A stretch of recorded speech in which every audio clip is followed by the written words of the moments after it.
ìjọ yẹn ni kọ́ ló ń pè mí lọ́rùn. I've been looking at your moves. Your moves are dangerous.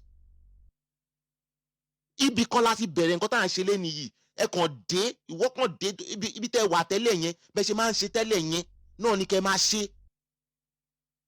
Any opportunity lẹ́ni láti move around platforms, láti máa bá àwọn èèyàn tó jọ, just because of some people started that to sow seed of peace. This seed of peace, tẹ́yìn sọ dànù, tẹ́yìn throw out of the window. Wípé peace kọ́ peace ni, ẹ yẹ ká máa búra wa lọ. Some people took a painstaking approach to it. They sowed the seed of peace that you guys are now plucking and enjoying today. Although it has not so much been everywhere. Everyone have not really caught the atmosphere of peace. But the truth is, it is sprouting. Anybody can go anywhere today and speak with themselves. Look at it. It is getting better. It is getting better. Ṣùgbọ́n ìwà wèrè wà nílàkàyè àti máa fi ọ̀rọ̀ lọ́rọ̀ pa mí kì í ṣe beer parlour lélẹ́yìí man. Ó tí o. That is not beer parlour talk. Beer parlour talk is to ridicule some people and make fun of people, not really ridiculing. Don't ridicule them. Make fun of the situations around and then still align together talk. It's just casual thing. But you castigating, shepe is not beer parlour no more. It is you exhibiting your dumbness. Some of you are so carried away. They feel we know each other.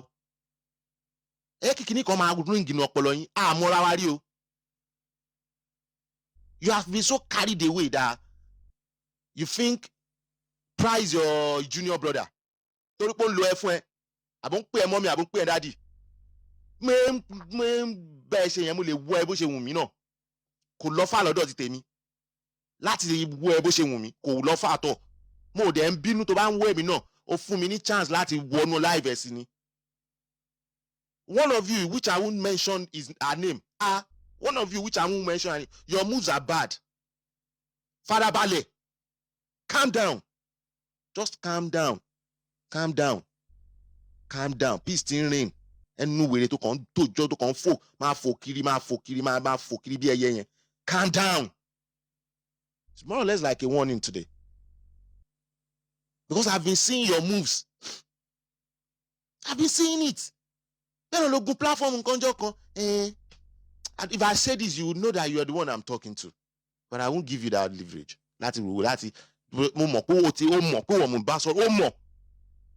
Mo dẹ̀ fẹ́ kún ẹ lé mọ́ báyìí torí aṣọ àpọ́nlé yẹn ti yá. Pẹ̀lú ọ̀rọ̀ tó sọ lẹ́ni, ó mẹ́nìkan sọ́wọ́ lẹ́ni yìí. On a very neutral note, ẹ ká sòótọ́ fúnra wa lẹ́ni yìí. Ẹ ká sòótọ́ ọ̀rọ̀ fúnra wa ní ẹni. Ẹ̀yin àǹtí àdúgbò yìí. Iṣẹ́ ogbóyin o, àwọn kan wà, wọ́n dúró tán tọmọ yẹn. Báyìí náà ń sọ, wọ́n dúró tán tọmọ yẹn, wọ́n ṣe dáadáa. Wọ́n gbẹnu wọ́n gbèkúgbè kiri tó máa lọ sọ̀rọ̀ ń ta gan ẹjọ́ tó máa tò ẹjọ́ yẹn ẹjọ́ tó straight ni. Ṣùgbọ́n àwọn kan wà nù yín tó jẹ́ wípé yàtọ̀ sáwọn tí ń bàbá yẹn náà. All you want to do is to make fun of everything. All you want to do is to curse other people because they don't align with you. Kí ni yàtọ̀ àwọn yẹn? Àwọn yẹn náà jókòó síbi kan. Wọ́n máa ní evidence against Ọmọwùnmí ṣe anything ẹ máa sọ pé òun ló pàyà ọkọ ẹ máa tún wá máa ṣépè fọmọ ẹ a mọ̀ wípé àwọn yẹn dumb scores ṣùgbọ́n èyí tá tún wá wò wípé you guys are staying with this guy ẹ ṣe tún fa dragging sínú live ọmọ yẹn wọ́n drag ọmọ yẹn lẹ́ni nítorí wípé ẹ ti di kọran jọ́ngbọ́n ó ti ń wò yín bíbá tó yẹ pé tábà lè bá wọ sọ̀rọ̀ àwọn máa fọ̀rọ̀ máa gún mi kó lè máa dùn wọ́ ó ṣe di bẹ́ẹ̀ ẹ ṣe sọ ayé ọmọ yìí di chess plate ti yín di showroom láti máa show inú ẹ show rubbish tẹ́yìn máa show fáwọn èèyàn ó ṣe jọ́mọ yẹn ní tíkẹ́ẹ̀tì yín láti máa show rubbish ẹ̀rẹ̀ lọ sí live kẹ máa sọ̀rọ̀ ọmọ yẹn kẹ dẹ̀ máa bú àwọn èèyàn kán dẹ̀ wà fún live títí yín ṣé bẹ́ẹ̀ náà ni àwọn ọmọ tiyín náà gbádùn ní tí wọ́n máa ní àwọn ọmọ ẹnìkan ó ṣẹnu pẹ́yẹpẹ́yẹ ọkọ ẹ̀ bẹ́ẹ̀ náà ni ilé tiyín tò tẹ́ fi mọ̀ pé ilé ọkọ ẹnìkan ṣe kinní kan. of course àwọn tó bá wá fún ọmọ Ọmọ́wùnmí yẹn tí ó yẹ kéèyàn wá fún wọn, but it should have limits. ìyàwó ló ń jẹ Ọmọ́wùnmí sìn, ìkan wo ló fẹ́ fi ṣe pẹ̀lú everything tẹ́mi rí ọmọ yẹn free. Ibo nìjà yẹn tún ṣì ń bọ̀, yín tó yẹ kẹ́kọ̀ọ́ máa wà ń bí kẹ́ máa kọ̀ fọ́rọ̀ àwọn èèyàn máa pa mí dín, ẹ tún yìí ṣépè fún wọn. lóòótọ́ àwọn kan nídìí pé nu wọn, but ó ṣe jẹ́ wípé pattern ti ìwọ yìí nìkan nìyẹn kó pa mí dín kó ṣépè, not make sense. I never hear you, mo ò tí gbọ́ kó make sense rẹ̀. You just want to bully people, ṣépè for them and shout and laugh hysterically. mo mọ̀ pé ọ̀rọ̀ tí mo sọ lẹ́nu yìí ẹ máa wá fún mi big time, mo dẹ̀ mind. Èmi máa ń sọ òótọ́ ọ̀rọ̀, mi mind. tó bá mọ̀ mí ni, tó wẹ́ pẹ́ yín mọ̀ mí ni, tó wẹ́ pẹ́ yín mọ̀ Prah ni, ẹ ní máa ṣe ogbó dáadáa tẹ̀ ń ṣe.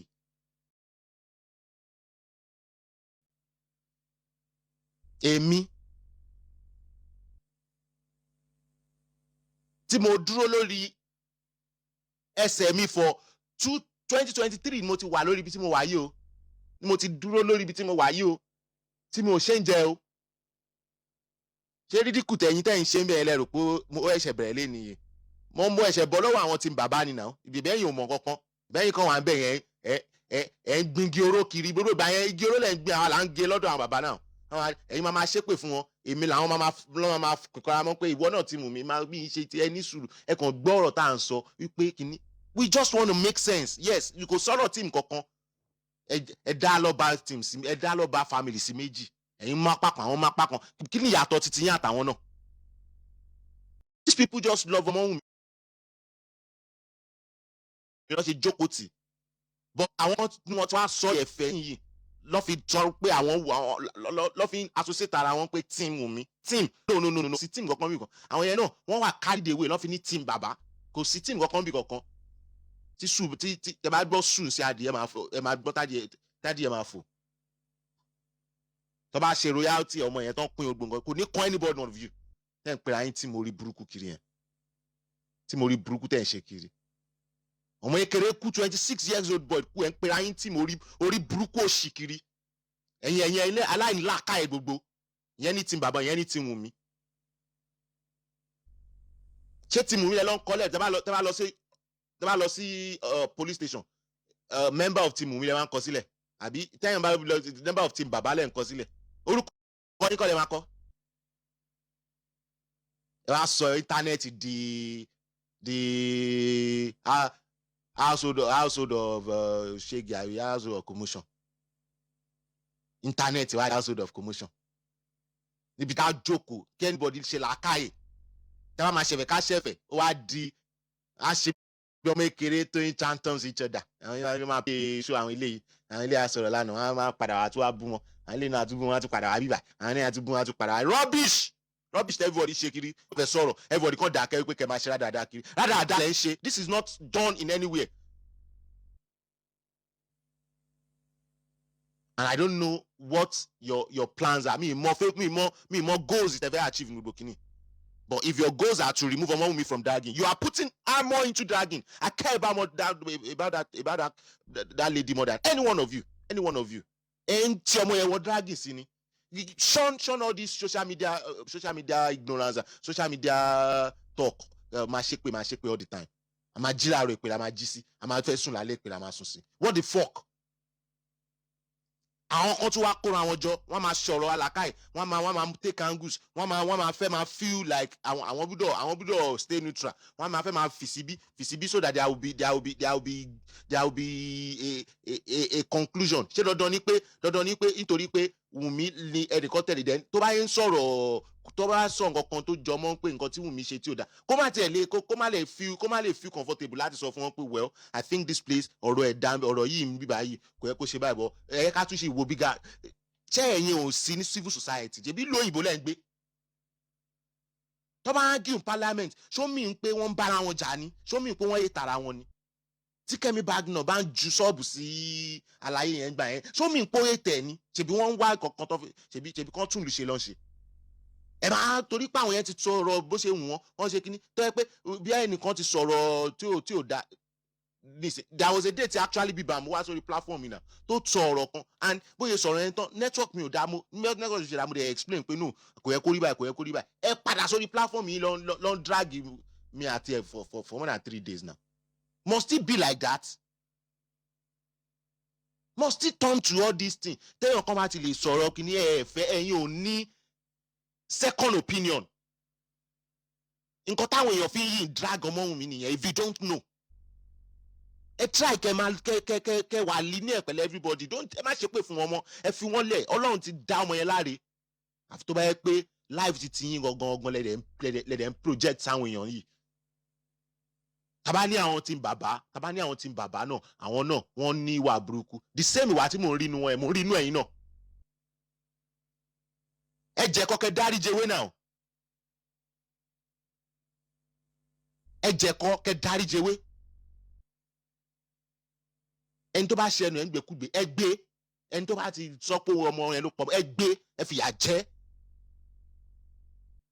ṣùgbọ́n àwọn tó kàn lò làkàyè wọn online tó kàn sọ̀rọ̀ lọ́bí tẹ́ bá ti lè explain fún wọn kẹ́ ní conversation pẹ̀lú wọn don't now go later láti lọ máa ṣépè fún wọn lẹ́yìn rubbish ni mo kà kún you will not be on that place safe space nìyẹn àbí safe space láti sọ̀rọ̀ any house anybody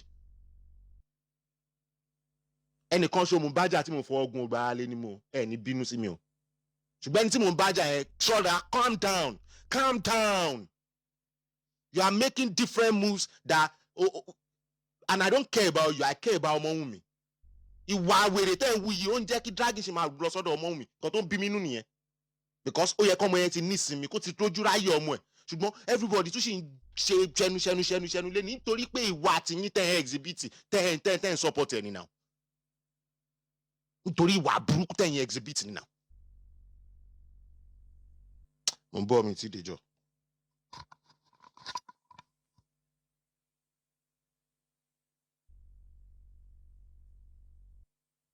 live visibility restricted bóhùn yìí kẹ kí ló tiẹ̀ kó lọ́fà ṣé ẹjọ́ tèmi máa ní kí n má sọ òótọ́ fún yín ni ẹni tó ṣe pé mi lè sọ òótọ́ fún yín ni kí lẹ jẹ́ náà.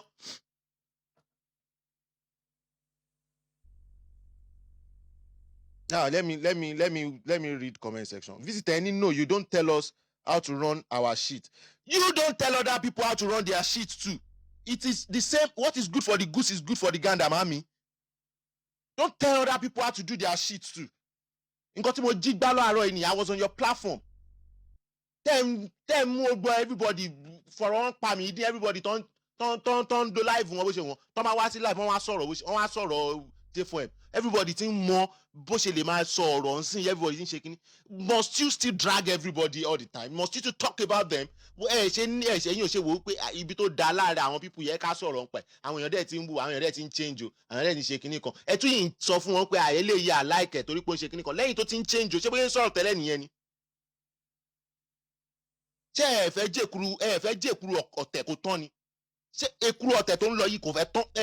Èmi ò mind anybody. Ṣé understand everybody bá fẹ́ búra wọn tó fẹ́ múra wọn sọ́wọ́ everybody múra wọn sọ́wọ́ ṣùgbọ́n à ń fi live Ọmọwùnmí yẹn àfi nǹkan tá a fi ń ṣe nìyẹn làwọn ọmọ yìí wọ́n need the freedom live wọn tábà máa drag ara wa àti drag ara dọ́dọ̀ ọmọ yẹn ni ẹ ká jẹ́ ẹ̀kọ́ ká dárí dewé náà ẹ ká jẹ́ ẹ̀kọ́ tó ká dárí dewé everybody mọ everybody fúnra wọn respect everybody respect is reciprocal. You cannot go on your platform and talk about people. They will listen to you. Do you think when they come on their own, when they have the chance to talk, to have their own say, wouldn't they say bad about you too? Wouldn't they say shit about you too? You go today, you talk shit about me. I come back, I talk shit about you. You go talk shit about me. I come back, I talk shit about you. When are we going to end this shit that we're all doing?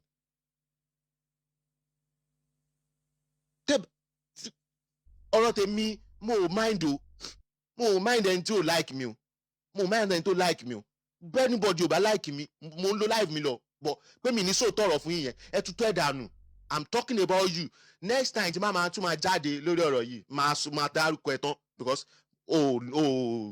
ẹnu ẹ ti ré wáyà jù ọmọ bó ṣe ń sọ̀rọ̀ má dẹ̀ wọ ẹ mi rò èpè ni wọ́n mọ̀ ṣẹ́ èmi máa fi live ṣe content máa ń sọ fún yín ẹnìkan máa mú sọ́wọ́ ní ó dẹ̀ ìjà àti ti mú mi ni màá ti mú sọ́wọ́ ìwọ torí ó ti mú mi o mi ì tí sọ nǹkan tó ṣe but by the time wọ́n máa sọ ọ̀rọ̀ tó sọ tó bí mi nú mo mọ̀ pé everybody máa sọ pé Prah gbogbo nǹkan tí mo ṣe fún ẹ ṣe bí mi ò tí dárúkọ ẹ mi ì tí nà tán ṣùgbọ́n mo tún expect kó tún make àwọn bad moves tó ń make kiri yẹn bẹ́ sórí eléyìí bẹ́ sórí bíbá yìí máa ṣàkàn máa forí àgbò méjì mu tó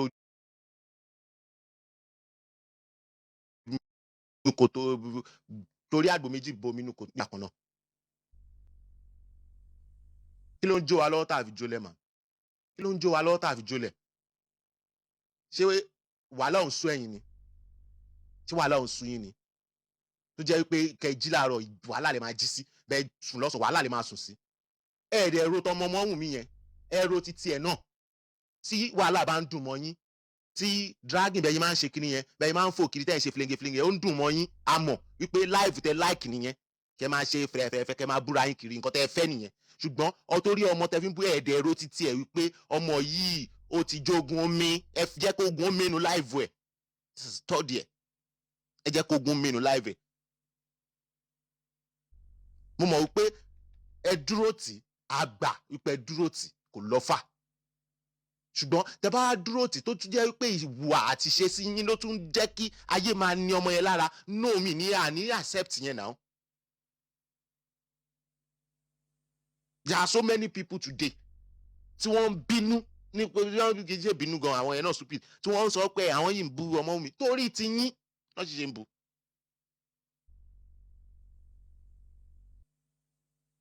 ọ̀rọ̀ tí mo sọ lé ní o mi pé bí à ń torí mi sọ̀rọ̀ yìí tí bàbá ni mí àbí nǹkan kan kò kàn mí o ẹ̀yin yẹn náà lẹ fa odora dáadáa yìí tí màá ṣe wípé gbogbo ìgbà yẹn téèyàn wà lórí platform máa sọ̀rọ̀ ṣé èmi ráyè kìíní mo rún stage tí mo wà lé nìyí pé mo wọ́ra mi dé stage yìí everybody wá rí mi ní tẹ́ ń gbà mí káàkiri tẹ́ sọ tí mo di bọ́ọ̀lù dọ̀tí lójú yìí èmi mo fira mi síbẹ̀ aṣọ mi ò wọlé bẹ́ẹ̀ aṣọ mi ò dẹ̀tí bẹ́ẹ̀ no I don't do that mi ń lọ sórí plan mi ò ń tójọ́ kiri èmi torí pé a wá pé ká lè tó ẹjọ́ ká lè sọ fún yín pé no ẹ̀ẹ́dẹ̀rọ wá bíbá yìí tẹ́mi bá ṣe bẹ́yìn ṣe ń ṣe anybody ò ní feel like pé àwọn kan wà tó jẹ́ team kinní kan láti lẹ̀ àwọn kan ń ṣe team ẹnìkan tí wọ́n dẹ̀ dúró ti Ọmọ́wùnmí from day one lèmi ti wà pẹ̀lú Ọmọ́wùnmí tẹ́yìn ṣe dáadáa pẹ̀lú ẹ̀ yìí ṣé dandan ni kí n fi hàn wípé Ọmọ́wùnmí o I love your cause o but ṣé dandan ni nínú ìwùwàsí lẹ́tí máa jẹ́ ká ẹ máa ti mọ̀ wípé ẹ má bu lọ bíbá ẹ má nínú sọ̀rọ̀ sí stand there máa hàn bọ́n nítorí pé ẹ fẹ́ show ẹ fẹ́ ní umbrella kan láti máa tí mo ní wá ṣé bẹ́ẹ̀ náà ni wáyé dání ṣé bẹ́ẹ̀ náà lẹ ní làákàyè láti jẹ́ tìmù mí yẹn ni ẹ wà ń bẹ̀ the same thing ten complain nípa àwọn ọ̀dà sàyìn náà ń ṣe the same thing ten complain ẹ̀ ń ṣe.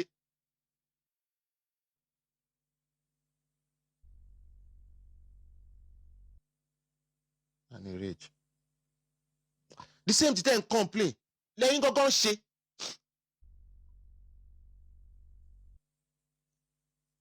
àbí okay ẹ jẹ́ ká wò let us look at it this way okay this is a very vivid example.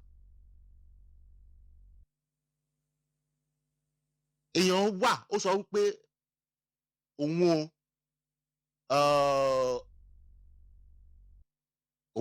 ò bá wọn ṣe ti bàbá o ṣùgbọ́n òun believe pé bàbá yẹn ló sọ ọmọ ẹnu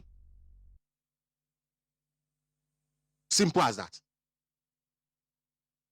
mi bá wọn ṣe ti bàbá o ṣùgbọ́n mo support bàbá nítorí pé bàbá yẹn ló sọ ọmọ ẹnu good stand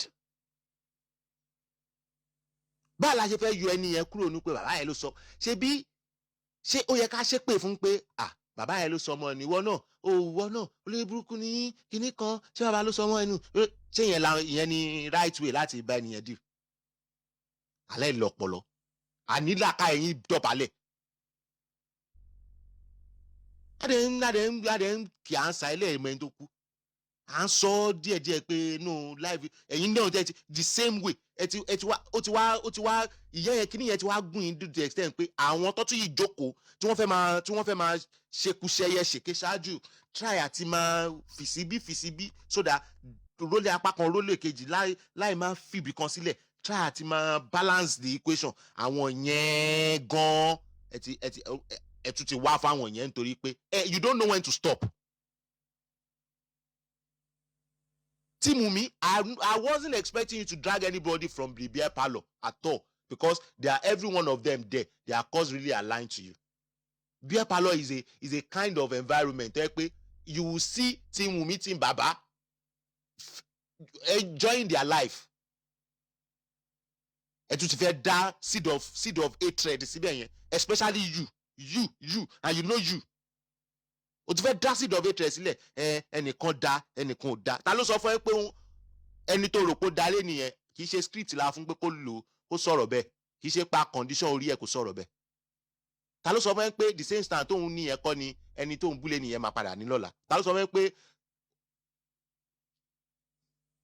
ẹ fẹ́ dá sí ìdọ̀bẹ̀ tẹ̀ sí everywhere so sí ìdọ̀bẹ̀ tẹ̀ sí everywhere nǹkan tẹ̀ ń ṣe especially you ìwọ yẹn ẹnu dẹ̀ ti ń kún ẹ̀ màá dẹ̀ bẹ̀ ẹ̀yin tí mú mi yẹn ẹ já ránkì gẹ̀ yìí ẹ lówó ránkẹ̀ nítorí wípé nǹkan tó ń ṣe yẹn ó ń fún other people ní hatred into their mind lush ló ń fún wọn láti tún ìmọ̀ abúlé wù mí yẹn gbogbo rádàdà tó ń ṣe yẹn bù mí lọ́yìn dá padà lé lórí ẹ̀fẹ̀ dẹ̀ lóhun dẹ̀ ń kà sí ó ti wà carried away nǹkan tí mo lè sọ nìyẹn lady yẹn ti wà carried away tó gbogbo submission ni ò dẹ̀ make sense mọ́ tó bá fẹ́ búyàn kò fi pa mí dín kì í ṣe kó máa castigate àwọn èèyàn tí wọ́n dúró fún cost tí wọ́n dúró fún cost tí àwọn bálélé tó ń mọ̀ nǹkan tó ń ṣe. ó ráwọn ajárábùkà tí wọ́n lọ́pọlọ ó rí wọn bú o nítorí pé o ní chance láti máa bá àwọn eléyìí sọ̀rọ̀ láti máa bá wọn tójọ́ láti máa wà lórí platform pẹ̀lú wọn ló ṣe fíù pé o lè fọ̀rọ̀ wọn apá mi ìdí tẹ́ bá ti jọ wà lọ́dọ̀ yín. ẹ kẹ́ everybody respect ara wọn o. ẹ kẹ́ everybody fira wọn sáyè kún àpọ́nlé o. ẹni tó bá fi rẹ̀ sáyè àpọ́nlé a máa wọ́lẹ̀ especially èmi máa wọ́ ẹ́ lẹ̀. mo ò dẹ̀ nídàá ti wó mi lẹ̀ ilẹ̀ ẹ̀ ti pé ilẹ̀ ńlẹ̀ máa ń fira mi sí. mi ò nídàá ti ẹwọ mi ò ń ṣe ń tẹ̀lé wọn ilẹ̀ ńlẹ̀ mo wà máa ń wọra mi ńlẹ̀ fún everybody so tí máa mú ẹ sọ́wọ́ tí mo fẹ́ wọ ẹ ńlẹ̀ ayé á sú ẹ. just calm down ṣùgbọ́n calm down everybody is not your friend o má rò pé torí pa àtijọ́ ń tẹnubọ̀ àtijọ́ ń tojọ́ we are not friends everybody are not your friend mi ìṣọ́ rẹ̀ I'm not your friend and at the same time I'm not your enemy. But I'm easily an enemy to you than your friend if you don't know. Tí mo yẹ wà ní try yẹ ọ̀tá ẹ̀ mo sì jẹ́ ju kí n jọ́ rẹ̀ lọ. So calm down.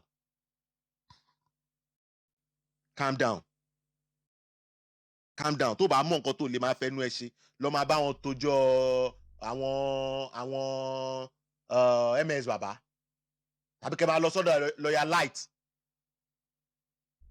Tó wáyé pọ̀rọ̀ lọ́rọ̀ ọ̀rọ̀ àwa tá à ń ṣe ìjọsìn ọ̀rọ̀ tá à ń dúró lórí ọ̀rọ̀ àlùfẹ́ máa fi pa mí dín. I think there are some people that you don't need to even drag anymore pẹ̀lú ibi tí wọ́n ti gbéra wọn sí tí wọ́n bá align pẹ̀lú Wùnmí leave them alone. bọ́ ilé align síbi tó wà tọ́bọ̀ ọ̀ bọ́ ọmọ ẹ̀ ṣe nǹkan kan wọ́n ṣe pé ìfọmọ ẹ̀ ṣe anything wọ́n sọ pé kó kú wọ́n ṣe anything ó fa àwọn tó ní kó kú sílẹ̀ ó mú àwọn tí wọ́n fọ̀rọ̀ pa mí dín ó má.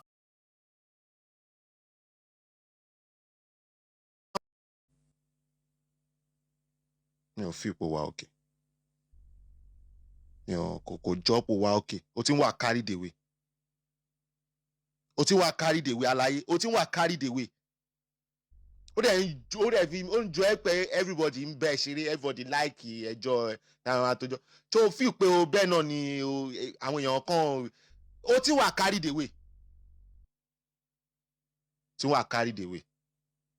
mo rántí jọ ẹ náà ó kàn gòkè báwọn rí mo ò kò ń ṣe pé bí o ṣẹ̀mí or anything me, I'm just being careful about bá ṣe portray ọmọ Wùnmí yẹn.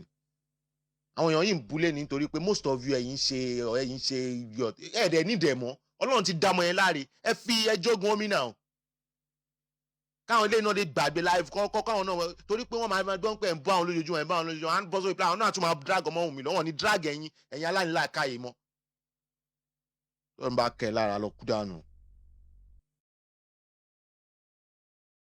àbí kó wá fẹ́mi náà kó lọ fà àbí kó wá fẹ́mi náà kó lọ fà náà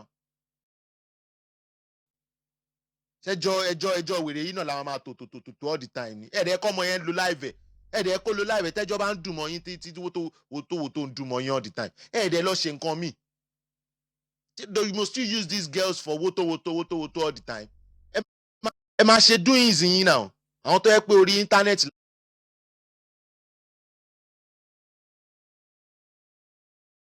làwọn tí ń ṣe ibà títí wọn ẹ̀yin ẹ wà offline ẹ wà online ẹ̀ẹ́dẹ̀ máa lo opportunity yín lọ.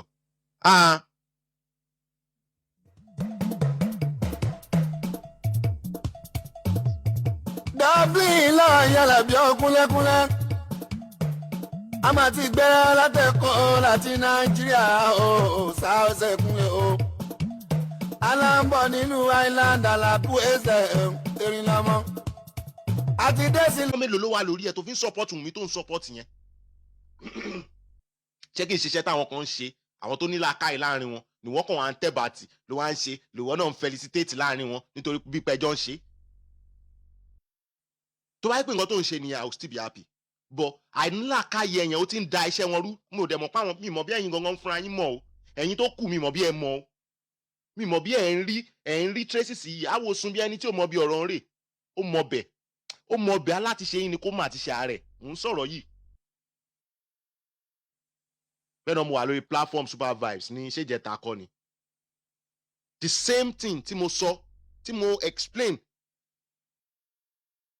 I was looking at the comment section and somebody said you Prah you just go like this I was like well bí abẹ́ mi ṣe ń sọ̀rọ̀ lẹ̀ mọ́ but the same thing yẹn ni everybody need to wá padà sí the second day why tó fi rí bẹ́ẹ̀ and this has been happening for a long time o the same thing tí mo sọ fún yín láì 2023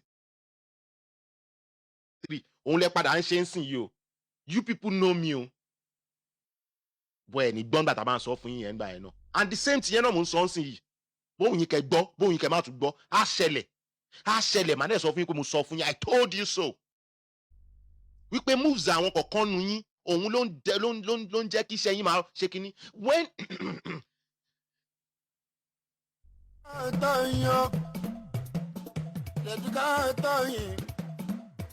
èèyàn làbí mi ìwé ẹsẹ̀ àwọn tí bùn mi bèbí o wọ́n ń jẹ́ láǹfààní láàbí pàṣọ.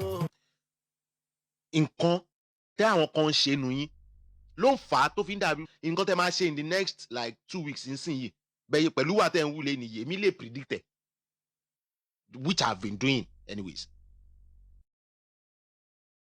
so ìwọ gangan ni mo fẹ́ mú sọ́wọ́lé nìyí mi ti dárúkọ ẹ̀ bọ̀ be careful ara àwọn nǹkan tẹ́ ṣe nìyí I will give example ìdí tí mo yẹn sọ̀rọ̀ ilé ni màá dákẹ́ màá play orin mi lọ táwọn èèyàn fẹ́ wá sókè ní wàhálà ká wá sọ̀rọ̀ yẹn tábàlẹ́ fẹ́ wá sókè màá play orin mi lọ màá tẹ́jọ́ bá tún wù mí tó màá tún tò now this is it ẹ wo ìgbà tí ọ̀rọ̀ K-Crown ṣẹlẹ̀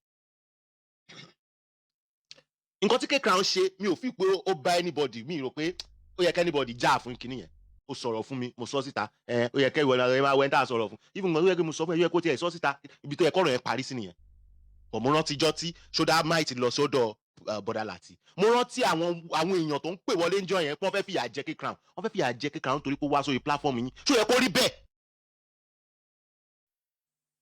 enmity nìyẹn o ẹ má rò pé bí à ń torí pé wọ́n like mi o bọ́ ń torí pé ìwà ẹ̀yin kan bẹ̀ àná ká sí yín mo tún sọ àná ká sí yín ìwà yín lóyìn jẹ́ kọ́mọ yẹn ìwà ní bullying state dè níyì àwọn olórí láàrin yín kẹ́ni ó yẹ kẹ́ ṣàtúnṣe sọ̀rọ̀ tí mo ń sọ yìí tó bá yẹ pé ẹ really care ń pamọ́ òun ẹ ṣàtúnṣe sọ̀rọ̀ tí mo ń sọ yìí ẹ ṣàtúnṣe ẹ má máa kàn máa rò ń pé torí pé wọ́n ń kúnjọ wọ́n bá yín ṣépè wọ́n bá yín ṣe kinní kan wọ́n ń ba aṣẹ́ yín jẹ́ ẹ wo ọ̀rọ̀ yẹn nítorí ẹ̀yin fẹ́ fìyà jẹ K-Crown nítorí pé àwọn kan nu yín, àwọn kan hate àwọn kan nu yín bẹ́ẹ̀ yín ń sọ̀rọ̀ bẹ́ẹ̀ yín ń ṣe kíní bẹ́ẹ̀ yín ń ṣe bẹ́ẹ̀ yín ń ṣe. ó wá ń di fracas, ó wá ń di pé torí pé ẹ̀yin hùwà báyìí làwa náà ṣe fẹ́ hùwà báyìí lórí justice tí ò kan ọmọ yẹn, ìwà tí yẹn ò kan nǹkan tó ṣe ọmọ yẹn.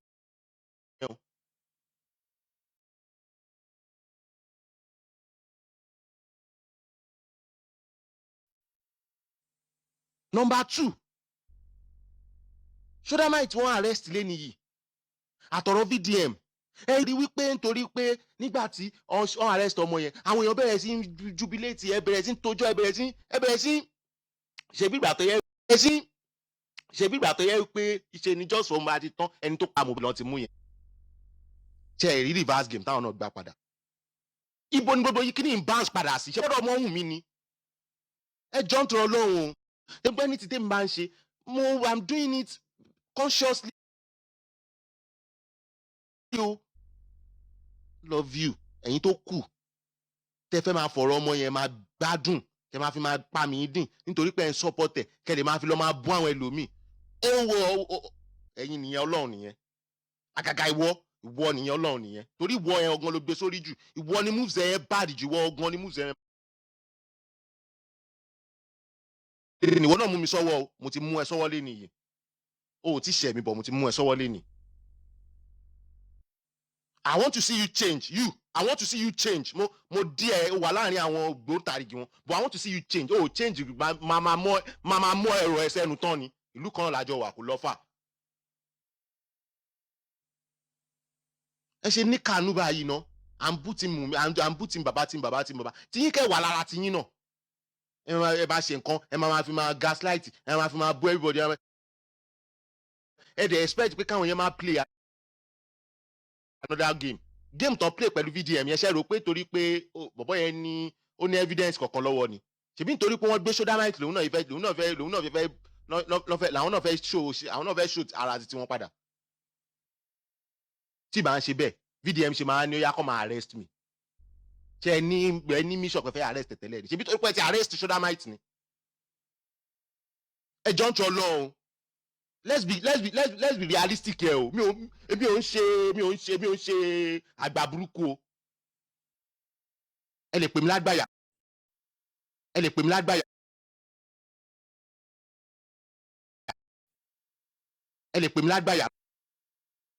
lágbàyà bọ́ mi ń ṣe àgbà burúkú ibi tí n bá wà sàn láàjẹ ni mi ń bá wọn pẹ́pẹ́ máa ṣe dáadáa o. If I associate myself with you, be sure you are doing good. Mo ṣe wà pẹ̀lú yín. Ìjọ tó bá ti ṣe dáadáa, màá tẹ̀sí ẹ lójú tán. Mo ráyè, màá tẹ̀sí ẹ lójú. I don't have a friend. I don't have a mo ní ọ̀rẹ́ mi iná ọ̀rẹ́ bẹ́ẹ̀ ṣe ń wò mí. I don't have friends because my minds are very different. Mo like it.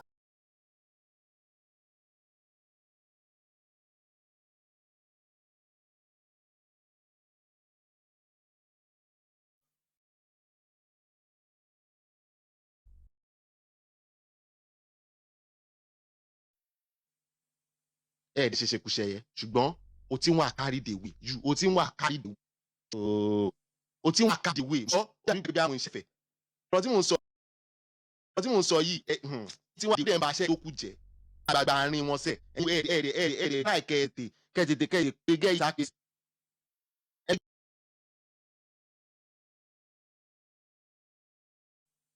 ẹ ẹ̀ ṣe kúṣẹ́ yẹ ṣùgbọ́n o ti ń wà carry the way o ti ń wà carry the way o ti ń wà carry the way ọ́ dàbí pé bí àwọn ìṣẹ̀fẹ̀ ọ̀rọ̀ tí mò ń sọ yìí tí wọ́n ti ń bá aṣẹ́ tó kù jẹ́ àgbàgbà àárín wọn sẹ̀ ẹ̀ẹ́dẹ̀ láì kẹ́ẹ̀tẹ̀ pé gẹ́ ìṣàkíyèsí. ẹ gbé àkíyèsí o ẹ pé gẹ́gẹ́ o tó yẹ wá nìyí èmi ò sàmì tó sọ pé ẹ̀ẹ́dẹ̀ ló ti ní kú.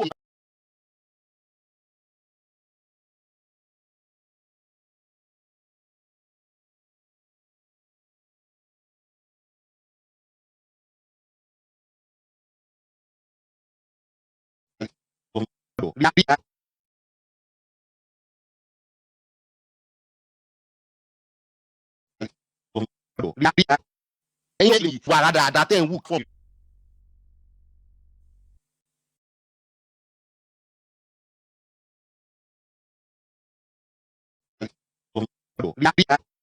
ẹ̀yin lè wà dáadáa tẹ́ ń wù fún mi.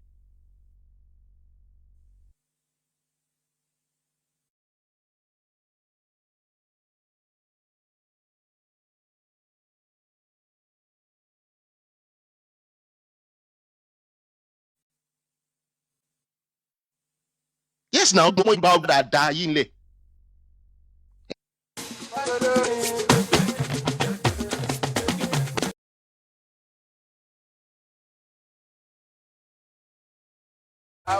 B for bitches, C for come over, D for jogging.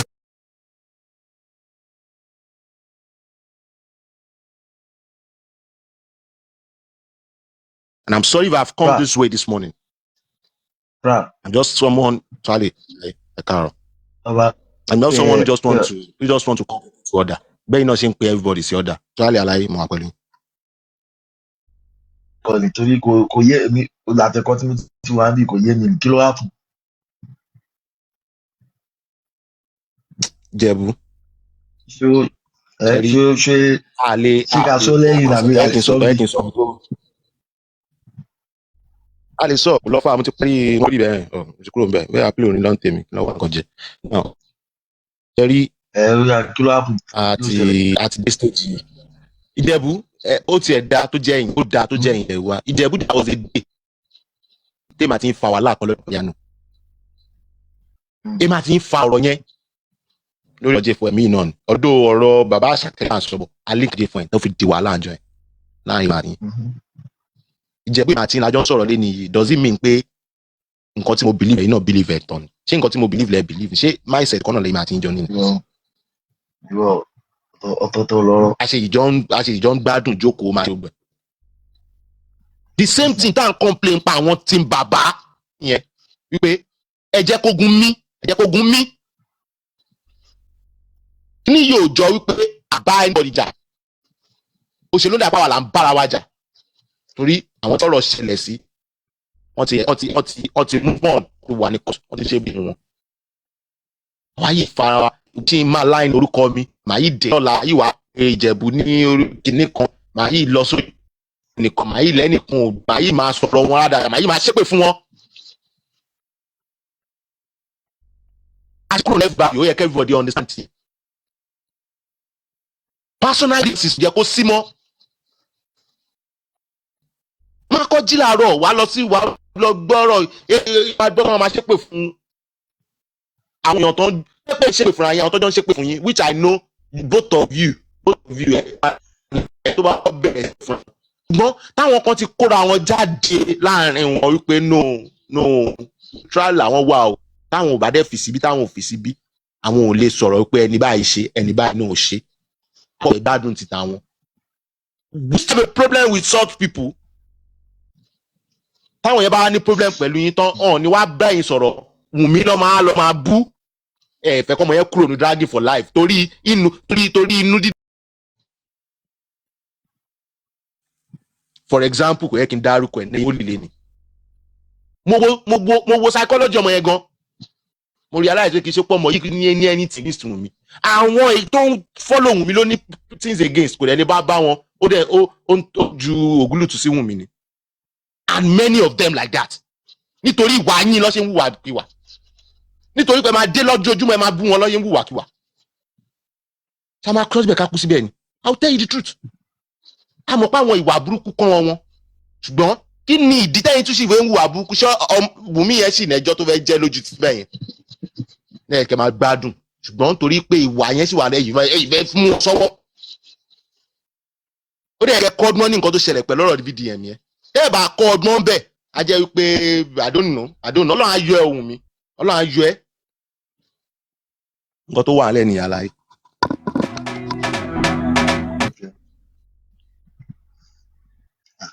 Rọ́fà tó bá ti jẹ́ pé nǹkan tó dùn wọn nìyẹn o lè sọ nǹkan tó wà lọ́kàn ẹ̀ náà kò ṣe pé anybody máa múyàn sí.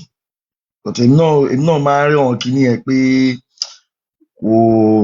kò fi bẹ́ẹ̀ make sense bẹ́ẹ̀ náà but and secondly nǹkan tí mo tún máa ń rò ni pé obìnrin làwọn people yìí so bọ́n ṣe mọ ìjà tí wọ́n ń jà nìyẹn so ti yẹ so as long as pé tọ́ bá ti ṣe dọ́dọ̀ títí wọ tó wáyé pé wọ́n ṣe dọ́dọ̀ ẹ̀ sìn ok mo lè sọ pé ok o lè kò sẹ́ni tó máa mú ẹ sí pé kó máa ó ti ṣe dọ́dọ̀ mi ẹni tó bá ti ṣe dọ́dọ̀ ẹ̀ wá dẹ̀ nǹkan ẹ̀kan ló sọ bọ̀ mi tí mu no ẹ mọ̀ pé ọ̀rọ̀ yìí ń sìn ó ń dàbí pé ìwà tí everybody ń wù everybody náà ló máa ń ṣe kinní yẹn ṣùgbọ́n ẹnìkan pé ló ṣe tẹ́ǹsìn mi ò kò dẹ̀ tí ì ṣe tán lọ́dọ̀ ti tèmi nítorí wípé ṣèbó kàn sọ̀rọ̀ ẹnu títí ẹni kò lọ́fà right but kí ni ìdí tí kinní yẹn ò fi dá lèmi kọ́kọ́ fẹ́ explain sí then tó bá ń go on á jẹ́ pé alẹ́ tí lápá lẹ́ni yẹn nìyẹn then I can always talk about the person everybody máa ń rí tán but ń sìn yìí ó yìí ń dàbí ká kàn fẹ́ fi tètè jẹ́ kẹ́ I understand the ìbàjẹ́ tá à ń ṣe tá à ń fi ipá tún nǹkan ṣe èmi ń wà very careful torí pé èmi ń feel pé emotions ló ń run tí mo mi ṣe nǹkan tí bàbá náà máa fẹ́ ṣe tí wọ́n padà tí bàbá ṣe nǹkan tí mo mi náà fẹ́ ṣe tí wọ́n padà it's not necessarily J4M mọ́ and that is where I'm kind of not happy pé ẹnìkan sì wà nínú dragging yìí tá à ń fi life ẹ̀ pa mí dín which is Wunmi àtọmọ ẹ̀ ń bú mi ń sìn yìí ẹ̀ ń bú àwọn èèyàn ń sìn ẹ̀ bẹ́ẹ̀ pé mi náà aláìníláàká ibi àwọn kan ní máa bẹ́ẹ̀ ṣe bú mi ẹ̀ ń sìn máa lọ máa bú Wunmi torí máa fi pé tìbí Wunmi lẹ́ ń support ọ̀ ṣé Wunmi ló ṣẹ̀ mí lẹ́bẹ̀yìn lẹ́ ṣẹ̀ mí ṣùgbọ́n mo fi pé tí máa ń bú yín kò ní dùn yín Wunmi ni mo fẹ́ lọ bú ẹ wo báwọn èèyàn ṣe ń wùwà náà ẹ wo báwọn èèyàn ṣe ń ronú náà ẹ máa rí nǹkan tí mo ń sọ yìí àfi tá a bá kàn fẹ́ lúgọ sí lẹ́yìn ká kan mo dẹ̀ mọ̀ pé àwọn ọkùnrin wà nù yín àwọn ọkùnrin tó wà nù yín ẹ̀yin ni mo ń bá sọ̀rọ̀ mo mọ̀ pé obìnrin ìyá wa ni wọ́n dẹ̀ níbọ̀ yín ṣe nǹkan wọn ṣùgbọ́n ẹ bá wa bá wọn sọ̀rọ̀ ẹ jẹ́ ká gógun omi ká jèkuru ká gbọ́wọ́ ẹ̀ kí ó kó ká tún máa gbọ́wọ́ ẹ̀ sáwò kò make sense ẹ ká jèkuru tán ká lọ sí tap ká ṣan ọwọ́ wa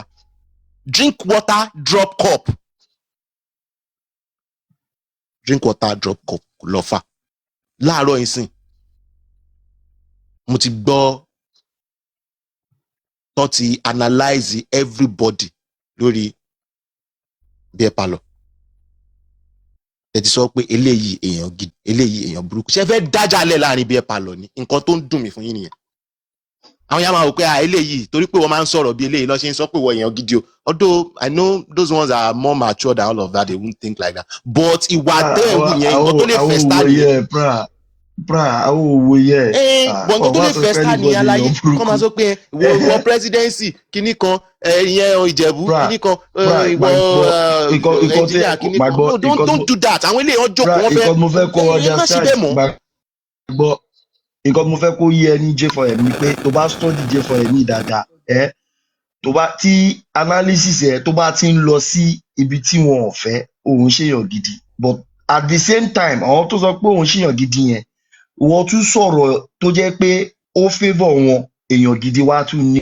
again àwọn ọlọ́run máa tún change pé èèyàn gidi ni ẹ so why tó wá fẹ́ máa stress ara ẹ lórí pé èèyàn kan pé òun ṣèyàn gidi bàbá me I no dey expect you to dey tell me say yes na I no dey expect you to dey tell me say I be good person as long as say my children my wife my family they like me they believe in me they trust me omo baba anybody new fuck you I no care if you tell me say I no dey good I swear I no care I no even want dey good for your side just take am that way so tó bá ti lọ stress ara ẹ pé èèyàn kan ó fẹ́ máa wá kéèyàn kan máa sọ pé èèyàn gidi ni ẹ̀ ọmọ you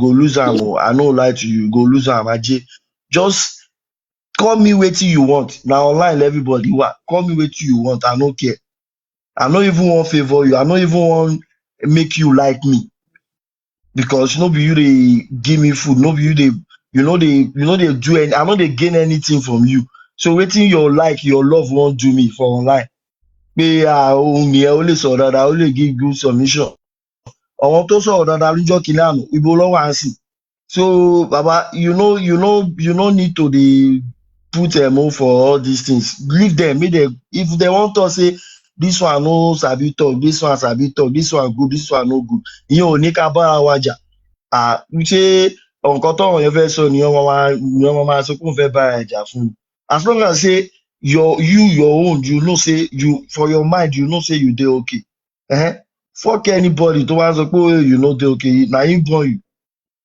you you no need to dey stress abeg no just má jẹ́ kí na today you join J4M you don know this thing before na right from the beginning ọ̀rọ̀ yìí ti wà ń bẹ̀ pé tó bá ti lè sọ̀rọ̀ lénìí tó bá ti favour wọn wọ́n máa like ẹ tó bá ti favour wọn they no go like you na so e be and the people wey no like you today no go get am wrong say tomorrow go come abi that same day sef they go still talk say they like you if you talk wetin they like so why you wan come dey talk wetin they go like every time.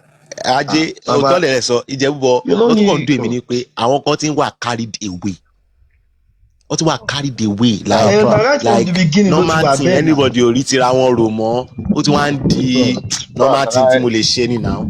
Yeah, go on, Gabriel, good morning. Good morning, Jebu, good morning. Yeah, I think from my perspective, and how I see what you have said, Prah, what I want to say you might not really like it, but I feel it's just I'm just trying to be objective here. You see, in everything that's happening in this report, there are some things that we can't control.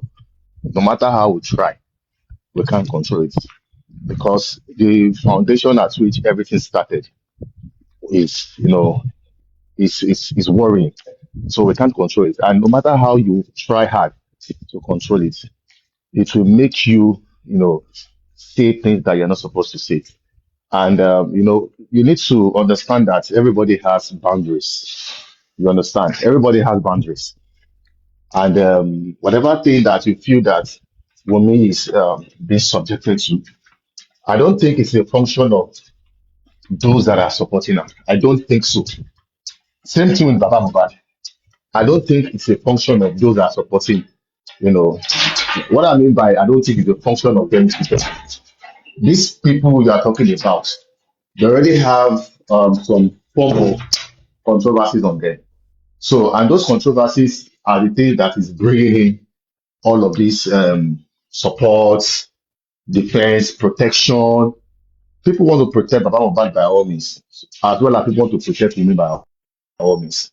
And anybody can go any length to protect, whoever by all means. Just like your child as well, you go anywhere, to defend your child by all means.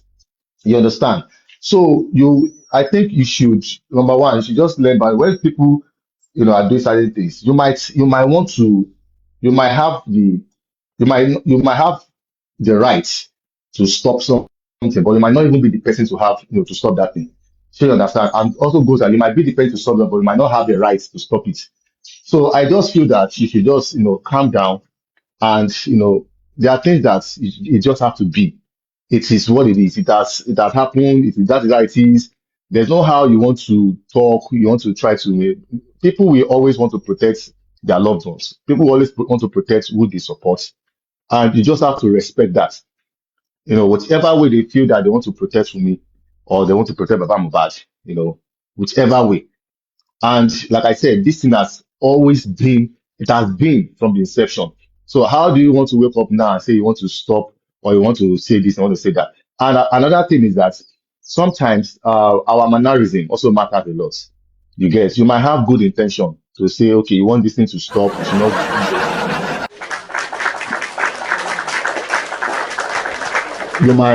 You might have good intention. You understand? From the place of love. Let me land. Mannerism, please. That's what I want to say. Mannerism, please. Yeah, that's what I want to say. Yeah. So, you might when I'm talking about mannerism, like that I said, you might have good intention, but the way you are going about it, the manner at which you are speaking, you should understand that when you are speaking some kind of way, you will also be disrespecting some people, unknowingly. You understand? Unknowingly, you'll be disrespecting some people. And the person you are disrespecting will not sit back and watch. And those people that respect that person that you are disrespecting, indirectly or unintentionally, they also want to fight back because we are not kids here. If you are talking to one person indirectly, people will know that I never buy Lumbawe indirectly. You understand? And they always want to spring up and say, why will you be talking? It happens. So that's what I call about mannerism, the manner of approach to whatever thing that we want to say. We are all not, we are all learning. But, sometimes when you want to speak objectively in a controversy case like this, that people are supporting wherever they feel that yes, it's not that. Because everybody has the right to support whoever they want to support. Everybody has right to be in the middle.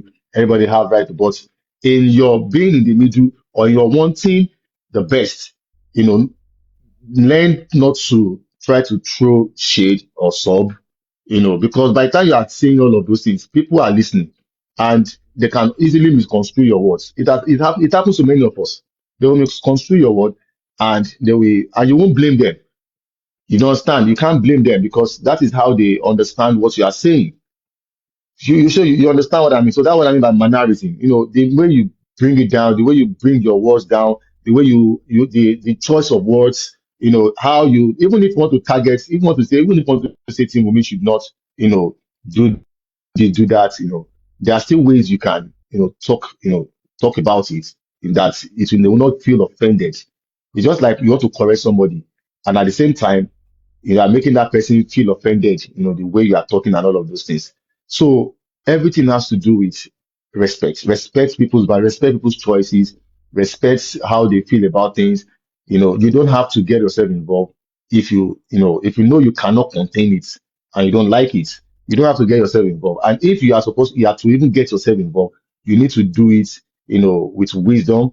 You need to be discreet in most times. Like I said, this is a controversy and the way people are supporting each other, it has always been. Tell everybody, but if they imagine, okay, now imagine somebody that will say, if you insult me, I will insult Wumi. Now tell me, how did the person decide to like round it off that I was going to insult Wumi? Say now Wumi insult the person. So you can see now that if you want to now talk about that thing, you will talk to that person because it is not Wumi that is speaking. It is not Wumi that is insulting. It's just like me insulting you. We are insulting each other, and I leave you, and I go to and I go and insult your parents. So how did I arrive? How did I conclude that it's your parent that is next person that I'll have to insult? That is going overboard.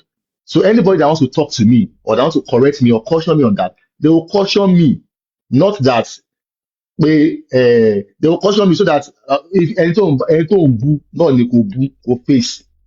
Sure, you understand, and that is where problem always. So if you're not talking about because of them or because of Paparano or whoever that's subjecting Baba Mohbad or Wunmi to win, no, you talk about people that leave those people that are that they're having conversation with or insult with, and they decide to now go overboard, insulting Liam, insulting Wunmi, insulting Baba Mohbad, and so people, and you should understand that some people don't know how to have conversation.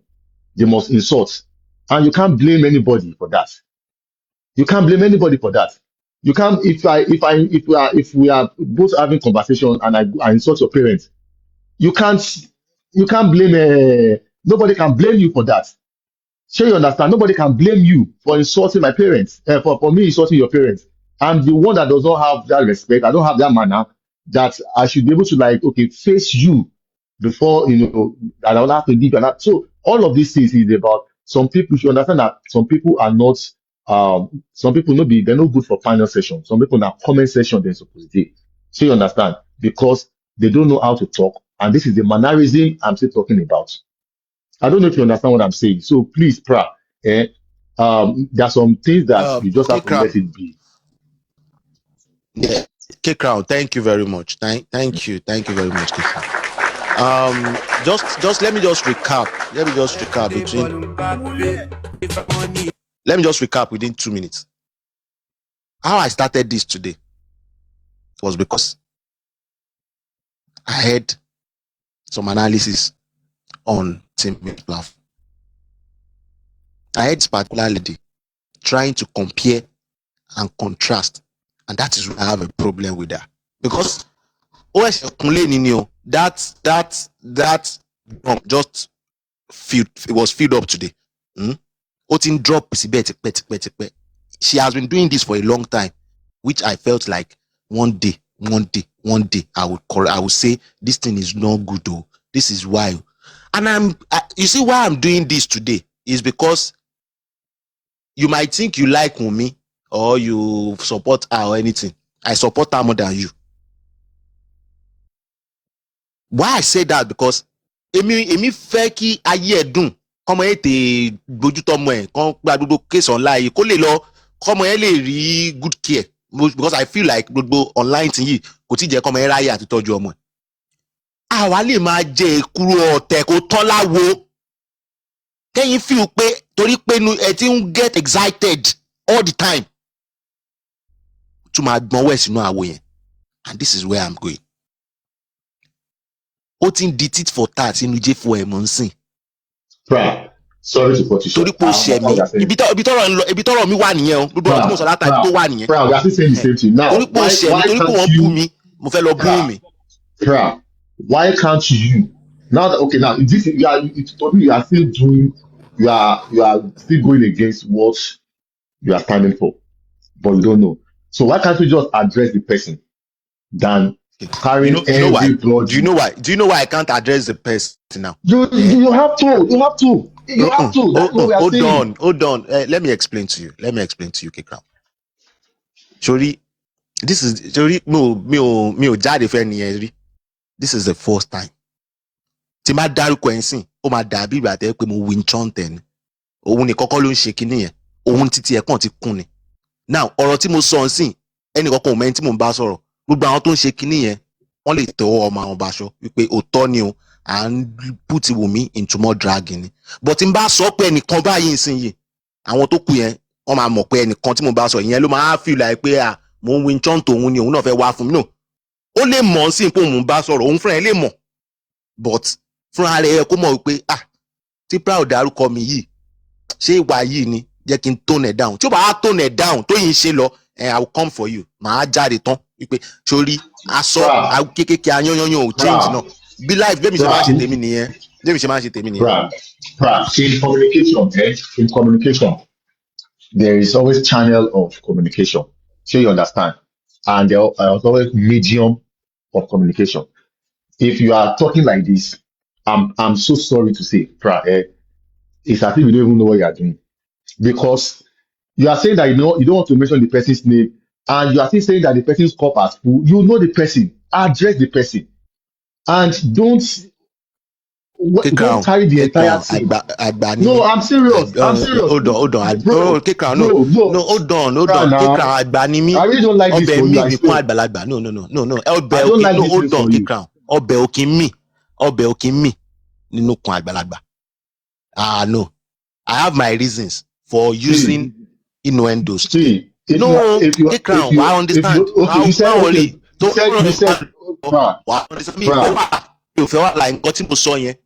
Tí máa dárúkọ yẹn.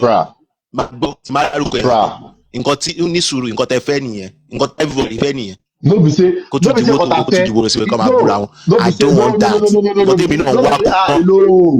If it's Prah, no, nobody wants that. Picture tó wà ní orí Mumbari ọ̀rọ̀ mi ní. Tẹ́lẹ̀ ọ̀rọ̀ yẹn tábà àwọn èèyàn ẹni tó bá rí tó tábà kó lọ fi ibẹ̀ kọ́ tún bẹ̀rẹ̀. Yeah, that is that the way only. Stand tí máa dárú mi kẹ́ni yìí mo lè jọmọdé lójú yín ọgbọ́n àgbà ló wà ń kún mi. So ká fi bẹ́ẹ̀.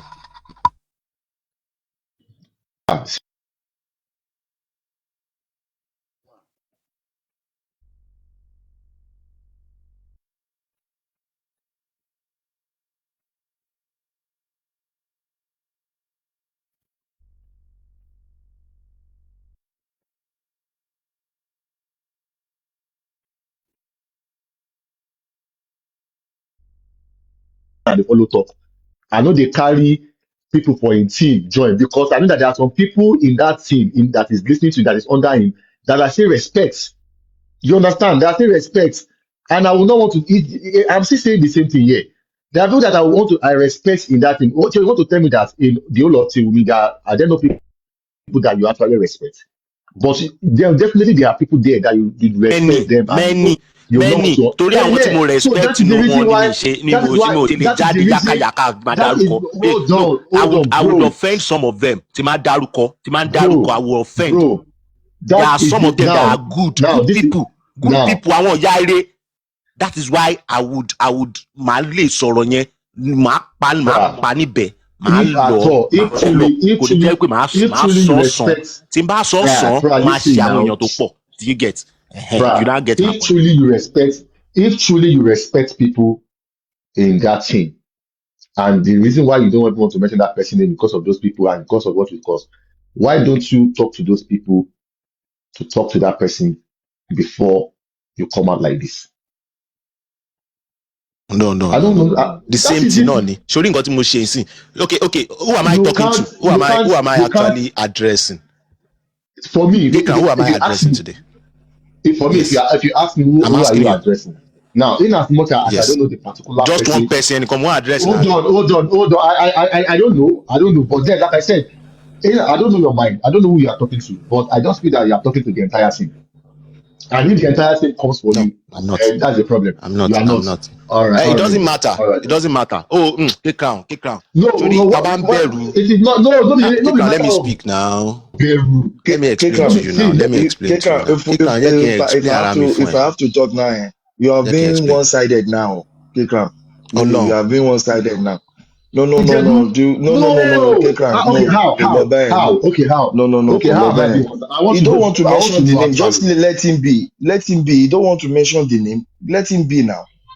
You are being one-sided. Even I your am not analysis, the saying way it. you analyze I am not the comparing matters, him. you are being I am Kick not crown ti one-sided. wà comparing used him. pẹ̀lú gbogbo Sorry. brouhaha yẹn. Ó ti No, wà I am used not pẹ̀lú comparing him. tí máa dárúkọ ńsìn I wàhálà am máa kàn not ṣẹlẹ̀. comparing you. A I tún máa am not fà yẹn comparing 3 days you. 4 days. Please don't get Ṣé me. nǹkan tí Don't mo get me fẹ́ wrong. message tí mo fẹ́ pass yẹn mi ní rí pass. Mi ìwà yín sí mo ti pass message tí mo fẹ́ pass. Àwọn tó gbọ́n All nu wọn, right. wọ́n mọ nǹkan tó máa ṣe. Àwọn ìyá àgbàlagbà yẹn, wọ́n mọ nǹkan tó máa ṣe. Àwọn àgbàlagbà nu wọn, àwọn gbọ̀ngàn, wọ́n mọ nǹkan tó máa ṣe. So kò ní make sense fún mi láti dá wàhálà lẹ̀ lọ máa pe orúkọ. No, kí mo fẹ́ okay, hold on.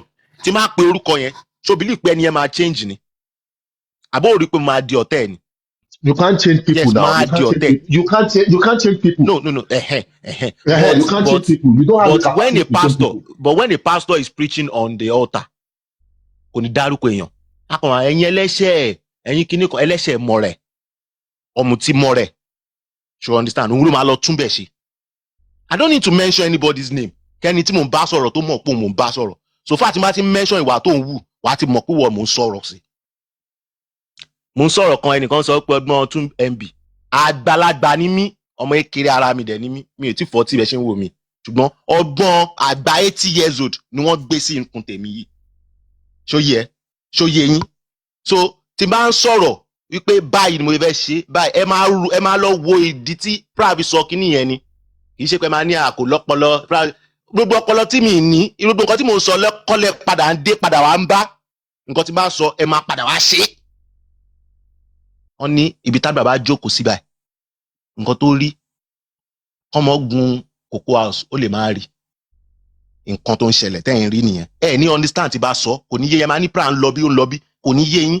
Ṣùgbọ́n by the time tí náà máa fẹ́ sílẹ̀ máa ní Prah, mo wà pẹ̀lú yín aláyé. mo fẹ́ kó jọ má bínú, mo fẹ́ understand kankan. Ṣé ní platform wọn lọ ti sọ kíní ìgbà wo ni wọ́n ti gbọ́ ọ̀rọ̀ yìí tẹ́ni ẹ ṣé èyí ilẹ̀ ni ẹ tákù ẹ bẹ́ẹ̀ ni? Torí nǹkan tí mo kà bí wọ́n sọ pé wọ́n ò dárúkọ ẹ bẹ́ẹ̀ o. No, gbogbo everybody will understand ni. Kì í ṣe ni, kì í ṣe àná. Ṣùgbọ́n kíní yìí máa ń constant all the time. And ó kúnlé níyì nítorí pé ó ṣẹlẹ̀ látọ̀dọ̀ VDM wa. Example kan wà nílẹ̀ ni ló ṣe kún. And on the line engineer ìjàpẹ́rí tá a kóra wa jọ tá à ń sọ̀rọ̀ tá à ń try gbogbo wa gbọ́dọ̀ ní ìsinmi mindset tó kò mí pé gbogbo wa believe nǹkan kan náà. Ṣùgbọ́n nǹkan tó máa jẹ́ kí wa yẹn pẹ́ ká máa sọ dáadáa tọ́rọ̀ ìra wa ni wípé kájọ ní the same goal wípé ọyí ta fẹ́ mórí ẹ mọ̀ èmi àti engineer everybody jókòó ọ̀nà ta fẹ́ gbáre kó everybody ní ọ̀nà tọ̀lọ̀ ṣùgbọ́n gbogbo wa mọ̀ pa gbọ́dọ̀ dé ṣòkòtò ọ̀rọ̀ wa máa wọ̀ akànlè máa argument àǹdí òde ká gbá bí ìyẹn ni adìyẹ ká gbá bí but ṣòkòtò wa we have the same goal. Now if you now see people that you are doing with tẹjọ ní the same goal, yes, irrespective the way tó bá ṣe ń lọ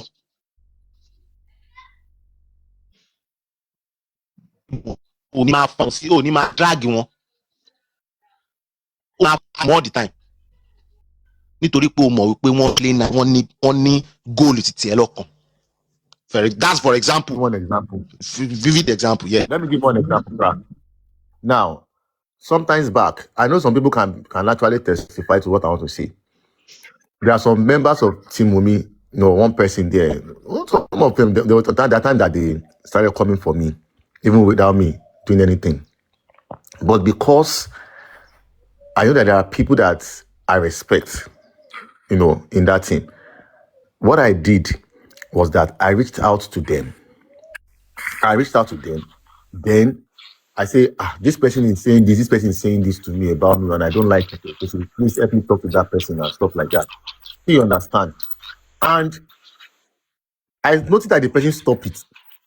You understand? And I feel that yes, they must have actually reached out to that person. Then you understand? It's not as if maybe I cannot also come out and face that person, but because, like I said, if there are people you respect in that team, you understand? You can as well talk to them that this person is saying something about me I don't like. That did you help you talk to that person or something like that? You reach out to them, they will help you sort it underneath. Many of them. I'm telling you, are making this about me. You are making this about me. It's not about me. It's not about me. It's not about me. K-Crown, get the point. You are making it about me. It's not about me. I told you, I'm on the floor. Anybody that wants to yaka me can do it successfully. I am this person is already on the floor. Need that why to get me see drag me no. She get so it's not about me. Now I'm saying to you that it is about our cause here. See, everybody I have my reason to be here. And my plain reason is that somebody will not just go and somebody will not just suffer unknown cause. And that's where I am. Any evidence me now 1 minute, just 1 minute. You can't be 1 minute, 1 minute. You can party all right.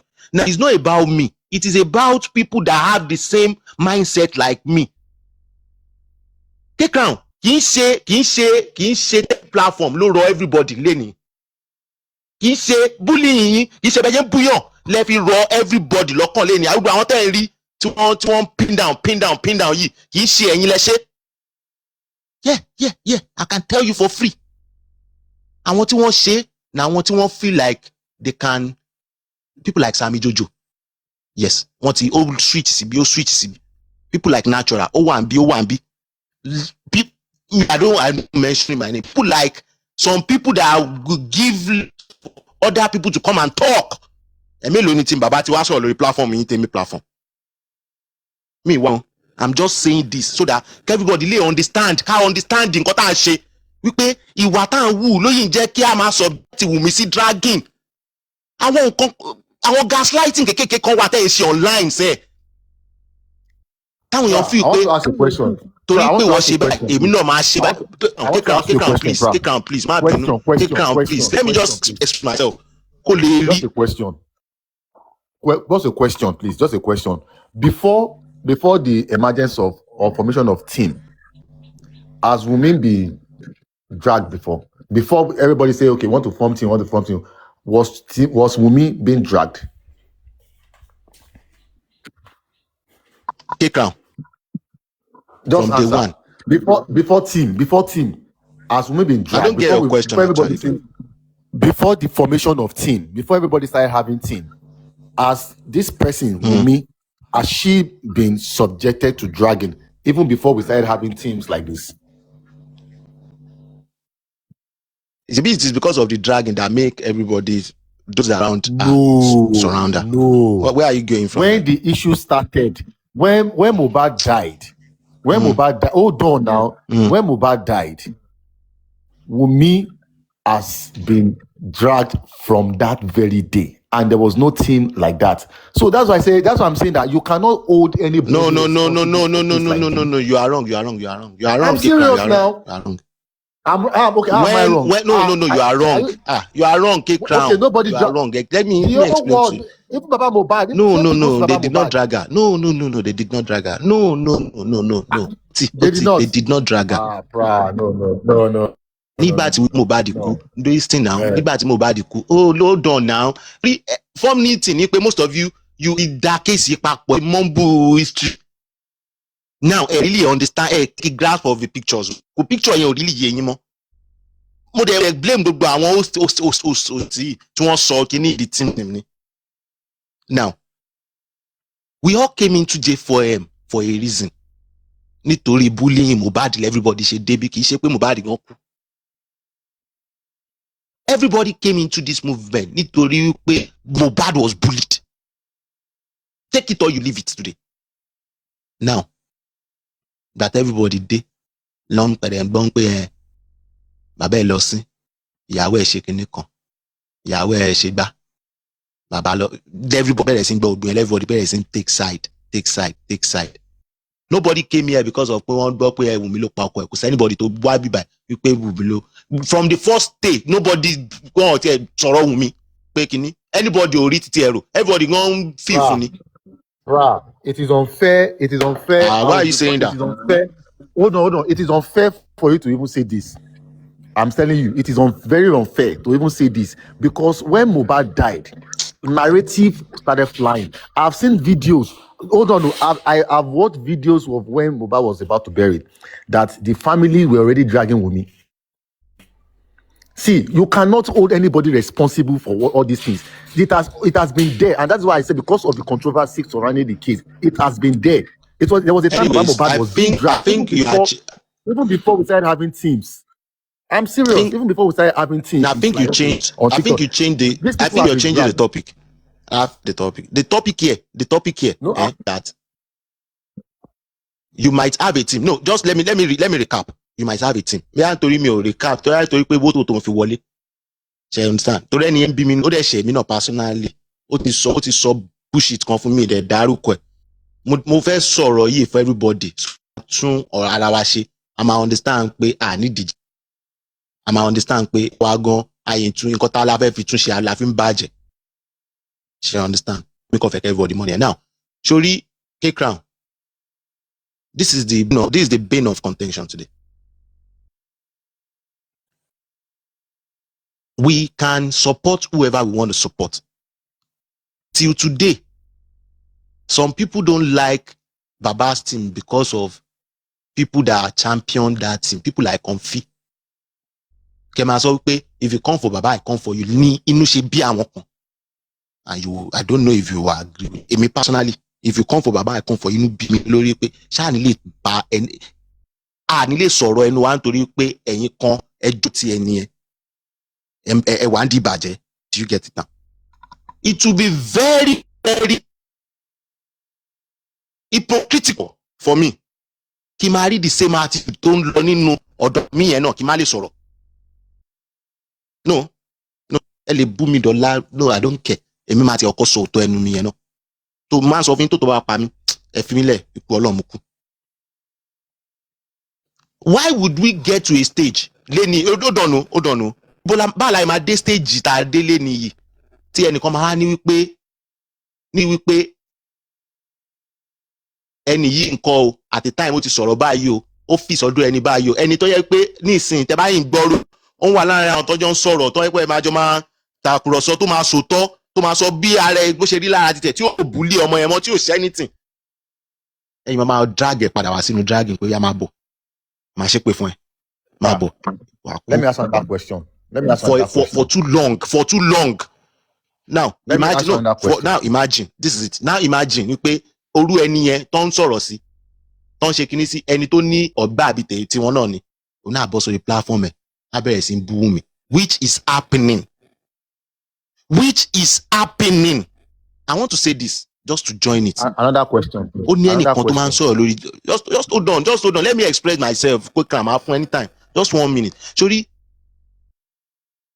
ó ní ẹnìkan nípa ẹ̀mí ilé nìyí ó ń gbé l'Amẹ́ríkà tó bá sọ̀rọ̀ pàpà rẹ̀ á máa rọ́ọ̀bù ego ẹ̀ á máa ṣe fla kí ni yẹn máa ń bí mi inú gan tó bá yín ṣe kí ni yẹn nítorí pé mo feel like pé ṣé nítorí pé o wá justice ló wá fẹ́ sọ gbèyàn di òun rọ́ọ̀bù ego ẹ̀ lórí wọn àná. Sórí ẹni yẹn ọ̀rọ̀ kan máa ń jáde lẹ́nu ẹ̀ 247 mo dẹ̀ mọ̀ wípé ọ̀rọ̀ yẹn òun mìnẹ̀ ó máa ń fi ọ̀rọ̀ yẹn bú àwọn tí mú mi ni a ní Wùmí pa Mohbad every time ló máa sọ tẹ bá bèèrè lọ́wọ́ ẹ̀ explain àwọn máa rẹ́rìn àsọdẹ̀fẹ̀ nítorí wípé ó fẹ́ fi bú wọn kàn bẹ̀ nǹkan tí ibi tèmi mọ̀rọ̀ lọ nìyẹn pé Wùmí ò lè máa go through kíní yẹn nítorí personal behaviour títí yín personal way tẹ́yìn fi wò wípé ẹ fẹ́ lo live yín online ọlọ́gbọ́n lọ̀rọ̀ mi yé máa wọ̀rí ó yẹ ẹ kékeré let's do I leave it to you. One is this. Have you ever dragged anybody because of women before? I don't drag people. I'm a playful person. I just play around. Drag as a kilo come when drag. Let me remove the word drag. Have you ever addressed anybody because of women?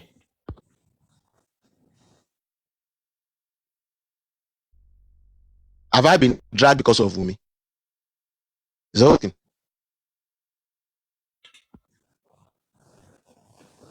Yes, now from day one. That yes, address them. Just address them.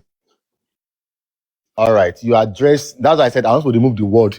I'm substituting the word drag for address. Now, when you were addressing people because of women, what were you expecting? They should love women or they will drag women the more? No, because I won't address you from the standpoint of someone who don't want to know. If you know me, the way I do on every platform is to try and understand you, and we can make understanding together. I communication, listen to you. No, now the question you can explain right now. Now, when I'm addressing people, I don't come with the mindset wípé nǹkan tó bá sọ mi fẹ́ bá sọ̀rọ̀ nípa bàbá lè tó yẹ káàmù support mi àbí nǹkan bá sọ̀rọ̀ nípa bàbá lè tó dẹ̀ make sense. Mo máa sọ pé ọ̀rọ̀ tó dẹ̀ sọ ẹ̀ make sense o. Look at yesterday. Look at just 3 days ago here. Kí lorúkọ mi tiẹ̀ mọ̀ bí ara pé Kàrímọ́ ló wà nínú àpòmọ́ yẹn ló ń sọ̀rọ̀ nípa pé báwo ló ṣe máa yọ bàbá tó wá fàdúrà sí àná. I felt like this is a very reasonable question. And I went there, I tried to like this is how it's supposed to look like. These people already have their family and all. Let's look at the bigger picture. Before Pythagoras came up, I explain. Do you see now? That is how to communicate. Ohun yẹn sìn. Tó bá rí pé àwọn girls yìí àbí àwọn kan náà àwọn people lọ́fẹ̀ẹ́ lọ bá ìdá lọ́fẹ̀ẹ́ lọ bá jà. But ṣé nítorí Kàrímọ́ again? Kàrímọ́ ló béèrè question yẹn, èmi ni mo padà understand nǹkan tó ń ṣẹlẹ̀. Èmi dẹ̀ kọ́ béèrè question. Is it not because of tí Pythagoras ò bá wá sóto bá explain àárín pé wọ́n ti fi state síbẹ̀ to carry everybody. Báwo lèmi ṣe fẹ́ understand ẹ̀? Ṣùgbọ́n Kàrímọ́ ló béèrè question from another perspective títí ẹ̀. Ṣé ó yẹ ká máa wó lórí ọ̀rọ̀ yìí? Do you see the clear picture? Okay.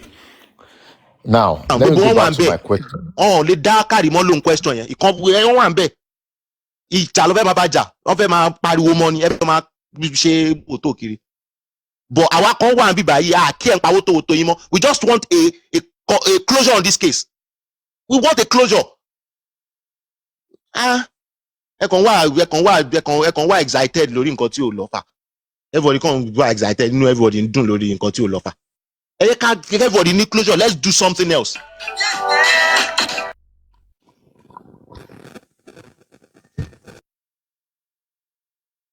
Hello, bro. Thank you for bringing me up. I came up because of Cake Crown, right? Me, I'm not a Nigerian, right? And I've been following this case, and I must tell you that I love Nigerians very well. We Liberians love Nigerians. But, Richie, can you please mute? You are echoing. Richie. 1 minute. I'm sorry. Well, no, I'm on the panel. You can't just come up and say 1 minute. No. Please mute. Let me talk. Man. Can you please mute? So I came up because of K Crown. My brother host. Do you know what I noticed? Do you know what I noticed? I noticed that A lot of Nigerians do not want this case to either be solved. They want to be grabbing on something. Where the money is where they want to go. Kekran, I'm a Liberian. I've been watching you. You know me. You know me that I've been on this Justice for Mobile for a long time. I must admit that I'm very ashamed of you, bro. I'm disappointed. I'm so disappointed in you. I'm so much disappointed in you. I mean, with this sentiment that you Nigerians, that you are carrying on in Nigeria, that you will destroy Nigeria, God forbid. You are going to destroy Nigeria with this sentiment thing. You will see the truth, but I don't understand, bro. Let me tell you guys, right? Nigeria is the only country that time will come, Nigeria will be the only place you have. Because if, God forbid, anything happen, no country will want to accept you. Because a lot of Nigerians, you see the wrong. You see the wrong. I don't know, is it social media clicks that you want? What is it that you people want? This guy has been laying down in the mortuary for What exactly are you trying to talk Benny about? What exactly are you trying to talk Koshidanu, na about? Liberia won't help Nigeria. Come on, get out of here, please. Liberia, are you Wetin this man just years Liberian? talk? now. What Na Liberia exactly are won't you help talking King Nigeria. about? of Ah, France, Prah, you we will are not Nigerians go now. make your Are you point That now. guy normal? Talk just like insult. Talk Nigerian. about Talk Nigeria. Are Nigeria you you. dumb? This We will sentiment has to appreciate if stop, you can right? Come make on, your get out. point. I Hold Leave on, understand how let he me Nigerian does okay. I talk. don't slander. want Go back to I don't want people Are talking you over Na me. okay? Liberia won't Nigerian help slander will be Nigeria. Are you accepted people here. making false with Liberia will yourself? never I fail. said no Are you Nigerian slander will normal? be Are you accepted making here. are Make you your making fucking are you point Liberia will and making never get false see with off. yourself? future. Like Go leave sit Nigeria. down. Leave Are you This Nigeria out making one. of false it. with Make yourself? your stupid point and leave Are you Nigerian You making out came of here your false for with fucking K-Crown. yourself? mouth. K-Crown called No you. Stop calling Who be Nigerian, this? Nigeria See who anyhow. won't help K-Crown? Don't help yourself. no Excuse me, are you Nigerian making slander will false be with tolerated. yourself? Are you making false with yourself? Go and sit down. I'm Let not in Liberia see Nigeria, food so chop don't say first go before. to your country. Uh, Problem. Who called If you you want to here? make a excuse point, me. I'm gonna excuse call me, Nigeria. I'm excuse gonna me, call if you want Nigeria. to make I'm a gonna call point, Nigeria. What make are you your gonna do point. about Get it? to your Stop fucking accusing point anybody and What are leave you the gonna here. fuck do out of about it? here. What are you No gonna do about Nigerian it? slander will be tolerated, not We will from not you or tolerate from that What are any you other gonna slander. do person. about it? What are Make you your gonna do about fucking it? Liberia point is and good. Your get the jumping off fuck Listen, you out Nigeria. are of a here. lady. Benny, go sit down. I don't wanna insult you, right? Stop being You're already misbehaving. insulting K-Crown. Why are you telling him that you're I mean, disappointed in him? who is K Cran? That is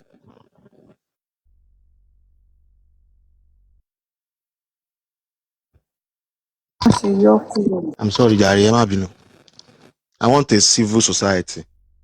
I don't want a rowdy society for my life. For my life, I want a civil society. That's how I started today. I want a closure. I want to rest.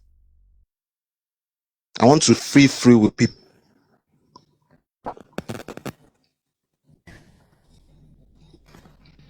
Ba. All right, ma. Gypsy. Because you've been talking since.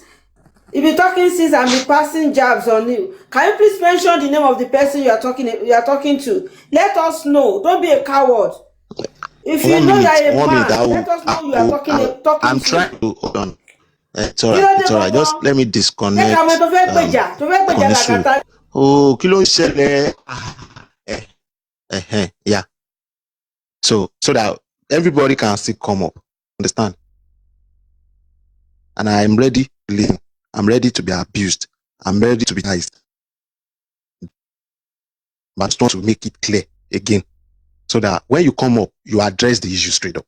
I don't have a problem with you people. Mi ní problem pẹ̀lú tí mo. Mi ní problem pẹ̀lú yín. However, I have a problem with something.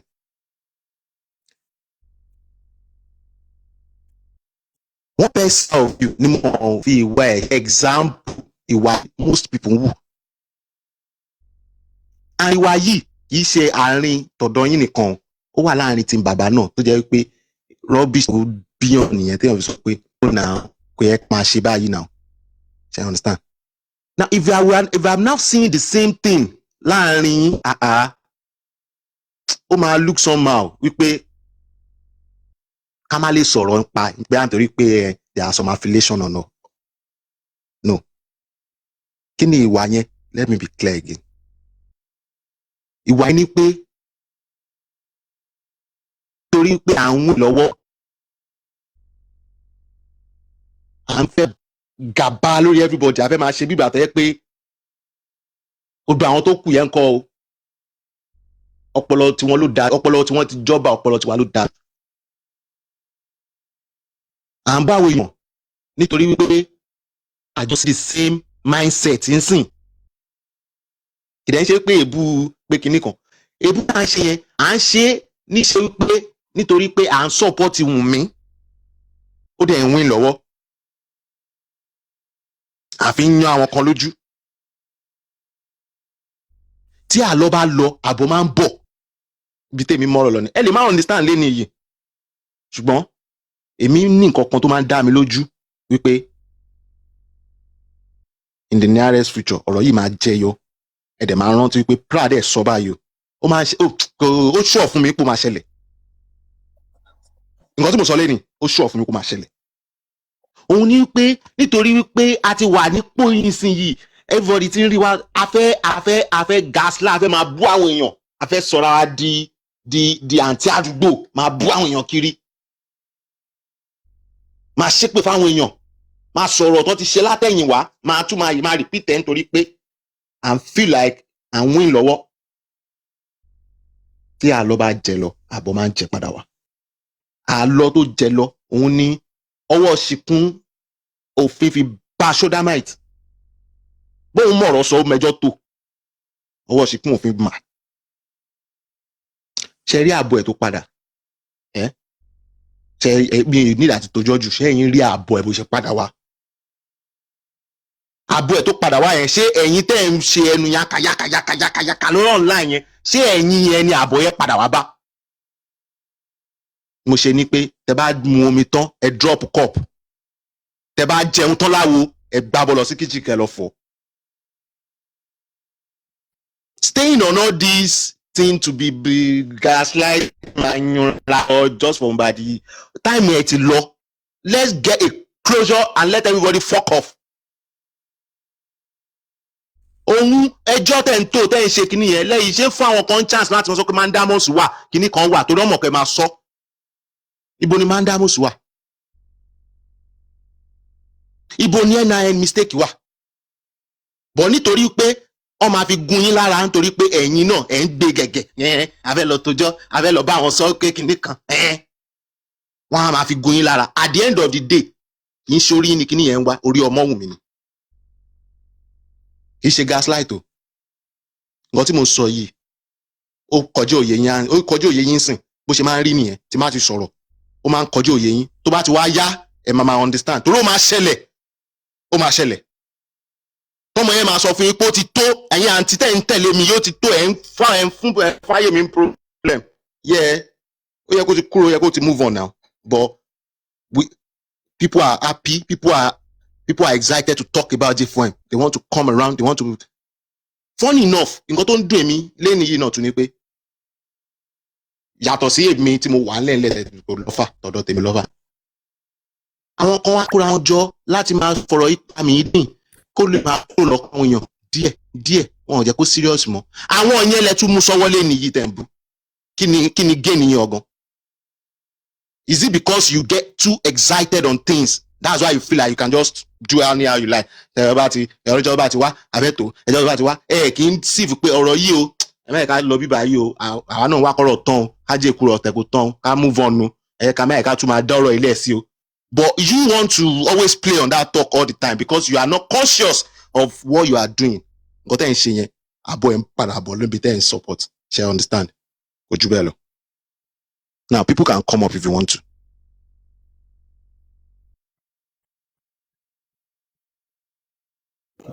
Like I was still say, I understand.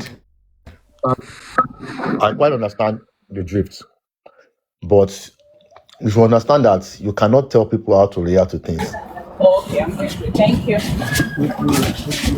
The way they can't tell people how to react to things. Kick down. You can't tell people how they will talk about the way they are talking. You can't tell people torí pé wọ́n sọ̀rọ̀ báyìí o fẹ́ ṣépè fún wọn lórí platform títí ẹ̀. The same thing I'm saying. Hello, good morning. Prah. Prah, hold on. Ọ̀rọ̀ tí mo fẹ́ sọ yóò máa dùn ẹ́ o, ó máa dùn ẹ́. But ṣó mọ̀ pé ìkà ni ẹ́? ẹ jẹ́ sọ báyìí wá lọ́kàn yín, ọ̀rọ̀ ń dùn mí, just say it, don't care, just say anyhow to me, ọ̀rọ̀ ń dùn mí, ẹ má wọlé, ẹ sọ. Kí ni mo sọ pé ìkà ni ẹ́? Òun sọ pé inú wọn ń dùn. Mo fẹ́ kó o sì máa mention orúkọ èmi àti ẹ̀ mọ ẹni tó jọ ń sọ, but ó ní inú wọn ń dùn ún sìn. Inú wọn ṣe kíní jọ lọ́jọ́ sí nígbà tí àwọn ìyá yìí tí wọ́n máa ké láàárọ̀ lọ́sàn-án lálẹ́ nítorí èébú, nítorí dragging tí wọ́n fún ọmọ ìyá àtọmọ ẹ̀. Níbo ni ìwọ wà ń gbà yẹn?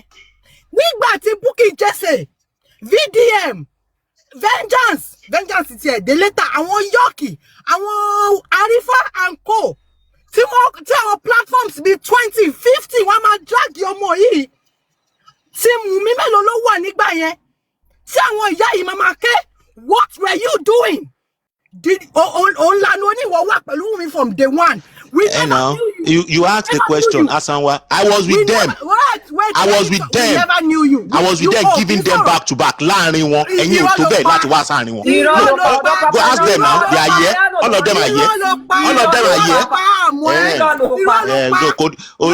Kò ní ìdíkẹ́ gbòkẹ́ mọ̀ kọ́ tèmi ṣe mọ́ nsìn. Kò ní dá àti kílé tó ń dáhùn náà. Tí Naim Oron bá tún sọ ọ̀rọ̀ tí Lagata bá ṣì sọ òṣì tí Lagata àti ẹnjìníà tó wá gbé yẹn kò ní da fáwọn méjèèjì, wọn ò ní ṣoríire. Bó ṣe máa ń sọ bú ọmọ Wùmí lójoojúmọ́, bó ṣe ń sọ bó ṣe máa ń sọ ọmọ Lagata àti ẹnjìníà ló ṣe bẹ́ síta. Ní orúkọ kí ló dé? Okay, Lagata lè bu ọmọ Wùmí káwọn máa rẹ̀. So ẹ bí o pé torí Lagata àti ẹnjìníà lè mi ṣe bọ́sítà Lagata ẹnjìníà Lagata ọgọ́ pípù lèmi fi bọ́sítà Lagata lèmi fi bọ́sítà. And I want to address K-Crown. Funny enough, this thing will happen. Hold on. This thing that I'm saying will happen. She understand. So by that time, ni win part mi pé mi ò kò lọ́fà. But nǹkan tẹ́ ń sọ, nǹkan tẹ́ ń ṣe lé nìyí, nǹkan tẹ́ gbogbo yín ṣe lé nìyí. Ní dẹ̀ mọ́. Ní dẹ̀ mọ́. Ní dẹ̀ wọ́n kọ́ ló máa sọ fún wa nǹkan tá a ní. Time gbà tí ẹ ní gbogbo nǹkan tẹ́ ń ṣe yìí, ṣe. Ìgbà tẹ́ ẹ ní nǹkan tẹ́ ń ṣe yìí, ṣe. Ìgbà tẹ́ ẹ ní dẹ̀ lẹ́ ń ṣe. Ìjà ibi kọ́ èmi ò já anybody jà. Listen now. Duro, K-Crown, let me explain to you what happened. Why Prah came out with this outburst. We were on Temi's platform. They were playing a recording on Olori Ebi's platform on how they brought a lawyer, a so-called lawyer, to come and, talk about this J4M case. And they were pointing out, they even played a recording where Wunmi called Joseph Aloba and saying, Baba, Tikubak Paliam, and Lagata, who knows the reason why Wunmi came out with that, made that phone call to Baba. He knows. They were making points on, she threatened Baba. She threatened, that was a threat to life, blah, blah, blah, bullshit. And then we were giving it back to them. What happened on Temi's platform today was a reaction of what they did on Larry Ebi's platform. And we were dragging Lagata.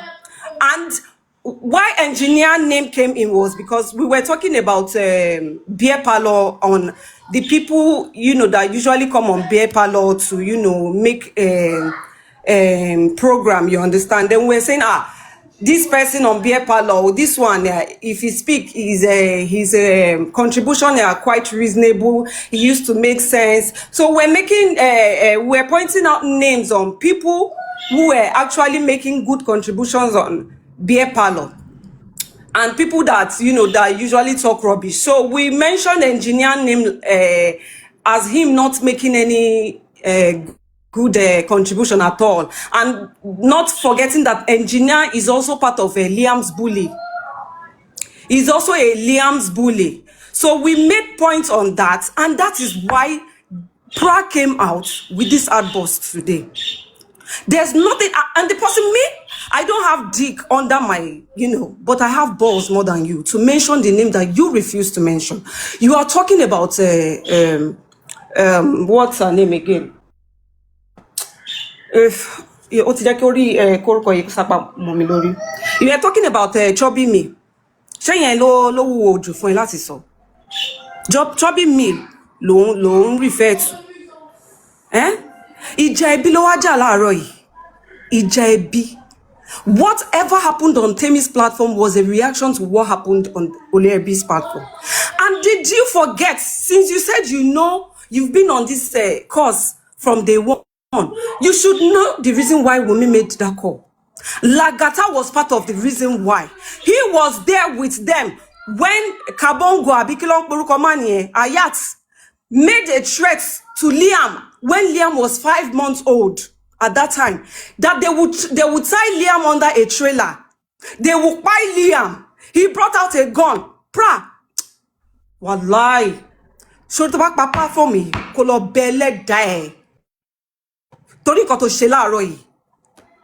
You F up real bad. Ìjà tó àwọn èèyàn tó yẹ kó wá gbé ló wá gbé mi báyìí. Sorry, till J4N finish, Lagata will be dragged from eternity. Táwa bá drag yẹ tó Ọlọ́run á drag yẹ. Tọmọtọmọ lọ́lọ́run máa fi drag Lagata ṣe. Prah, èmi mò ń sọ fún ẹ. Tí ọmọtọmọ from generation to generation lọ́lọ́run máa fi drag Lagata. If you are saying Wunmi was not dragged from the onset, why was they Team Wunmi in the first place? Prah. Ìjà ẹbí ló wá jà. Oh yeah, you need to be ashamed of yourself for what you did this morning. Kò sí ọ̀rọ̀, ṣé bí mo ṣe ń bẹ́ẹ̀ sọ̀rọ̀, ara mi ń gbọ̀n. Ara mi ń gbọ̀n. Because we took you in, we tried to believe you when you came and said what you said. But look at what you did. Ó fẹ́ gbèjà Lagata. Lagata ló fẹ́ gbèjà Prah. I'm listening to you. I'm listening to our boss. I just want her to finish. But mo requesting fair emotion si ma. Engineer, no. No.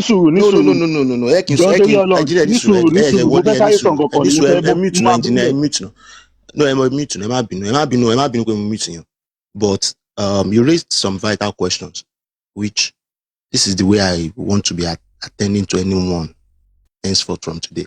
What's the peace of mind me? You understand? You see, I listen to Temi platform every single morning. And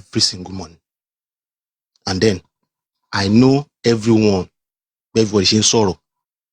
And good everybody fizzy. Shey you know if you drink water drop cup? Okay, anytime support, kini nǹkan tó máa appear nínú gbogbo shenanigans tó ń lọ lọ́wọ́ ẹ̀. Everything parí kọ́ ni. Then drink water drop cup. That's what I'm saying to you. I'm the engineer. Mo ti máa ń gbọ́ kíní tipẹ́. Firstly, family issue ni kò sí èyí tó kàn mí pẹ̀lú yìí. Firstly, but ẹni tó try láti bring orúkọ mi sínú conversation yìí mo ṣe wá sókè.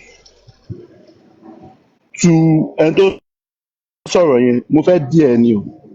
Anywhere tó bá ti rí mi pé mo bully Liam or mo bully Liam or mo ṣe anything tí bá ṣe personally I will even come to apologize n pé èmi náà gorí platform yẹn mo apologize but I dare you in 3 days kó gbé jáde ibi tí èmi o personally ibi tí mo ti bully minor mi ò ever ṣe rí ìyàwó gan mi ò rí àmọ́ bú anybody ẹ̀yin lẹ máa ń búyàn kiri tẹ bá dẹ̀ ní issues yín bóyá ẹ lẹ ní issue ni bóyá anything and for you on Prah o sọ wọn statement kan bí lẹ́nu that I don't understand I don't have your number mi ò bí a ní any personal relationship out of TikTok you get and you said something although kò ṣe ni mo ti máa ń gbọ́ bí ẹ pa lọ yẹn àwọn olè jẹ́ tíìmù mi ń bẹ̀ you don't have to be a coward in this stuff ó ti bẹ̀rẹ̀ ọ̀rọ̀ èmi ò bá yín sí bẹ̀ but wọn tẹ bá jẹ́ tíìmù mi pé ẹ̀ ń try láti canvas àwọn èèyàn true you need to come out now and say all these things o get èmi ò bá yín ṣe anything ẹ̀yin tẹ̀dẹ̀jọ́ ń ṣe nǹkan maybe tẹ̀jọ́ ń pe ayé lẹ́yìn tẹ̀jọ́ ń strategize I believe it is high time you come out èmi believe pé mo mọ daps mo mọ tatu ni mo tún mọ̀ tó jẹ́ tíìmù mi I have relationship with them on TikTok based on the kind of submissions they make I don't see them as ẹni tó ń búyàn, so mo lè relate pẹ̀lú anybody, and that is my choice. Freedom of association wà, kò sẹ́ni tó gbé mi wọ TikTok. But what this lady mentioned now, in 3 days, ẹ jẹ́ ká fi bóyá fídíò yẹn máa ti pẹ́, bóyá kí n fún yín 7 days, anywhere tẹ́ bá rí pé personally mo pe orúkọ Liam, mo bully àbí mo kọ IRP, mo kọ anything, you guys should bring it out. Personally, I will come to Temi's platform to apologize. You get? I don't know why tẹ́ máa tàràbù online, and at the end of the day, tí bá ń bá àwọn èèyàn ṣeré, tá a bá ń ṣeré online, it is quite different from the fact that you guys will come, engineer yìí, mi ò wo program yìí, some of you, mi ò rí, mi ò mọ̀ yín rí, but you keep on calling people's name, attacking people that didn't come from you, and at the end of the day, ẹ máa fẹ́ máa play innocent in all this. Ibo mo ti bully Amori, bring it out. Personally, I will come to that your platform and apologize. 3 days, everybody in 3 days, black I will 7 days. Thank you, Prah, mo bọ́lẹ̀. Orí elépèlépè lọ o. Èmi ò dẹ̀ ń reply sí comment section wọn tó kọ́ síbẹ̀ mọ̀ bẹ́ẹ̀. Bring No, out the video, thank you. post it online. Let us see it.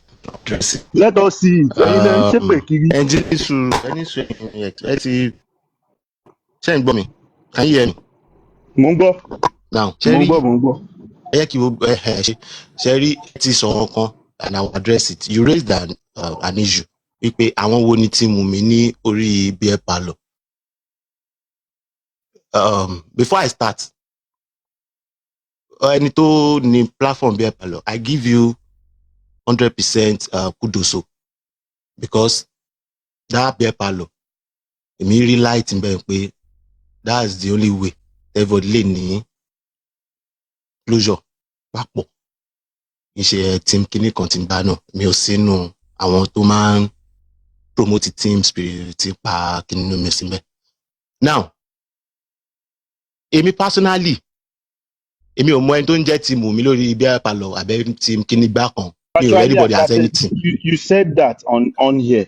Also, maybe you that beer parlour yẹn ń pé ẹ fi ń canvas àwọn èèyàn ni ń pé team èmi fúnra mi mo gbọ́, and somebody actually ní sùúrù jẹ́ sọ ẹlòmíì dẹ̀ tún wá bíbá tó sọ pé on your comment section bóyá o mọ̀ pé o sọ bẹ́ẹ̀ ni o, bóyá tó bá gbọ́ fídíò yẹn ó ti repeat that same statement not quite long again, you get? So èmi ò mọ àwọn tọ́jọ́jọ́ tíìmù mi níbẹ̀. Engineer, ẹ má wọrí, ẹ kì í explain fún yín. So mo fẹ́ kó clarify bẹ́ẹ̀. Yeah, mo ti understand question. Now, èmi as a person, this is how I will address it. Èmi as a person, I don't belong to any team. So, tẹ́ bá pẹ́ bí ọ̀rọ̀ tí mo sọ, ẹ tá mi lọ pé on canvas. No, this is what I said. Let me repeat it. I started this course because of Mohbad. And nígbà tó gbọ̀rọ̀ yẹn ti yé mi, tí mo dẹ̀ rí ibi tó yàn kọrí sí, I felt like it is still be a service to Mohbad. Kéèyàn at least support ìyàwó ẹ̀ pé ẹ má kọmọ ìmágbélébù without evidence now. Ibi tí mo wà yẹn, mi ò kúrò ń bẹ̀ láti 2023. So, tá bá ríra wa lórí platform beer parlour tí mo ṣì ń explain orú nǹkan bẹ́ẹ̀ yẹn, táwọn èèyàn kan dẹ̀ tún ní bóyá the same mindset náà tó ń explain the same set of ọ̀rọ̀ bẹ́ẹ̀ yẹn, tó dẹ̀ jẹ́ wípé táàgì tẹ́ ti fi sọ́run everybody ní pé kán pè wọ́n ti mú mi. That's the only way to address them, so you understand the set of people tí mo ń dárúkọ náà. Náà ni màá lè máa fi gbọ́ mi tí mo ń dárúkọ tíìmù mi, tíìmù bàbá. No, I don't see anybody in any team. I just see sympathizers to people's cause. People from the same family's cause. Ẹ ká mọ̀ nǹkan tá à ń ṣe. Tá bá ń fi ọ̀rọ̀ wa jọ ń pa mí dín. Àwa là ń búra wa. Family kan náà là ń support. Family kan náà. Can't you hear where they are saying that when they put the name of the thing to DPP, I believe DSP, then they wrote Mohbad Estate. Are you part of Mohbad Estate? I am not, which include all of them. Now, if I am calling all of us to order today, pé ká yọ ra wa kúrò nínú ká máa búra wa ká máa tún yìí máa reminisce on nǹkan anybody ti ṣe lẹ́yìn. Everybody mọ̀ pé the goal here is to allow these people to breathe. Tí máa ń sọ in any way, kí ká máa sọ àdásókè nígbàgbà, ibi pẹlẹbẹ náà ló máa padà máa mú lélẹ̀. Bí mo yẹn sọ ẹ̀ náà lè máa gbọ́. Mo lè sọ ẹ́ ní àmọ́ lè jù sí ọ̀tún ibi pẹlẹbẹ náà ló máa mú lélẹ̀. Wípé leave these people alone and mo fẹ́ bọ́lẹ̀. Answer tèmi nìyẹn o. Mo fẹ́ bọ́lẹ̀ so family issue yìí ni ẹ mọ bẹ̀ sí máa sọ̀tẹ̀ ó dàbọ̀. It's all right, engineer ṣe. So to me, ẹni tó bá ń bínú, kó bínú lórí ọ̀rọ̀ mi lẹ́nu yìí, kó bínú, kò lọ́fà. Tí bá ti sọ tèmi, mo ti sọ àjọ ò ní gbó kéyàn fò yọ o. Now, I will recap what I've said. The duty of everyone here today is to do the right thing that àfi tó bá yẹ pé wọ́n ní nǹkan kan tó ti fún ẹ lẹ́yìn o, tó ń gbowó lórí kó máa support o, tó yẹ pé yẹn ni mọ́rọ̀ èmi kúrò lẹ́nu ẹ o. O lè gbowó máa fa àwọn yòókù pa mi mọ́rọ̀ tèmi kúrò. Ọ̀rọ̀ tèmi ò ju pé ibi tèmi wà yìí, just leave me there. Tí bá ní pé I want to say how you are doing here, it is just because of still my course. Course tí mo bá wá sórí jẹ́ mi yìí pé. Can I say something, please? Hold on, let me just finish Prah. this line of talk. So, thank you. So,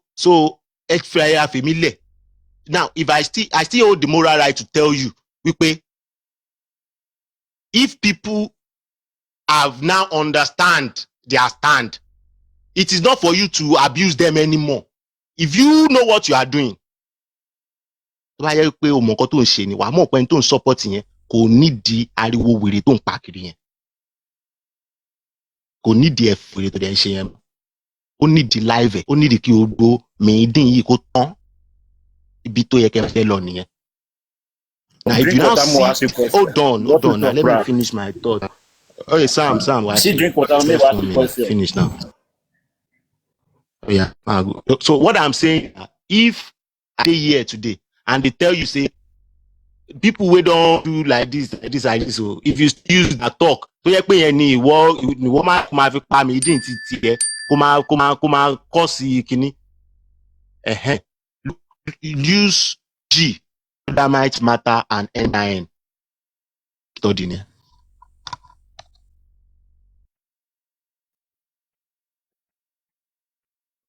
I will just drop. You see, I for one, I really do not enjoy this, and I don't think there's anybody on this J4M, in both teams, that really enjoy how this thing has been going on for years. I don't think so. I don't want to believe so anyway. But things happen, and people will just act the way they want to act. And that's why I said you can't tell people how to react to things. Just understand that fact of life. I can't tell you if I insult you, I can't tell you how you're going to react to it. It's a fact of life. And I think you need to understand and respect people's decision. To be honest, Prah, to be honest. That's why I said, in as much as I understand the point you are making, but in this same discussion you have brought out, you have also subjected some people to dragging. I'm serious. You might have good intention of what you are saying, but you are going the wrong way about it, and it's subjecting people to dragging. It is, which is not fair. Like, it is not fair. Anybody that wants to address anybody, they have the right to address that person they want to address. And that person also will come out and address what they want to address, just like the way engineer came up and address what he has to address. Do you understand?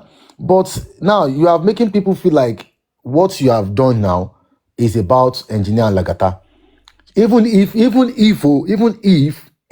is not your intention, but it has become that, and it has subjected them to dragging.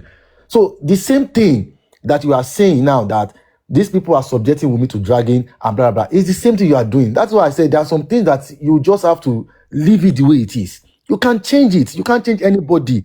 You can't change people. You can't change things. If you are not cool with it, with the way things are, that is why we have break. People can go on a break, can go on sabbatical leave, or can leave the justice completely, and all of those things like that. So, Prah, please, your way is not or cannot always be the best way. Yes, we have good intentions. Yes, we have good plans. Yes, we don't want this, we don't want that. But such is life. How do we correct it? Now, the way you are going to correct it is not the way that that you are going about it. Yes, you might have a way Please, to can I ask this guy one question, please? I just need to go, please. I just have a question for Mr. Prah, or I don't know.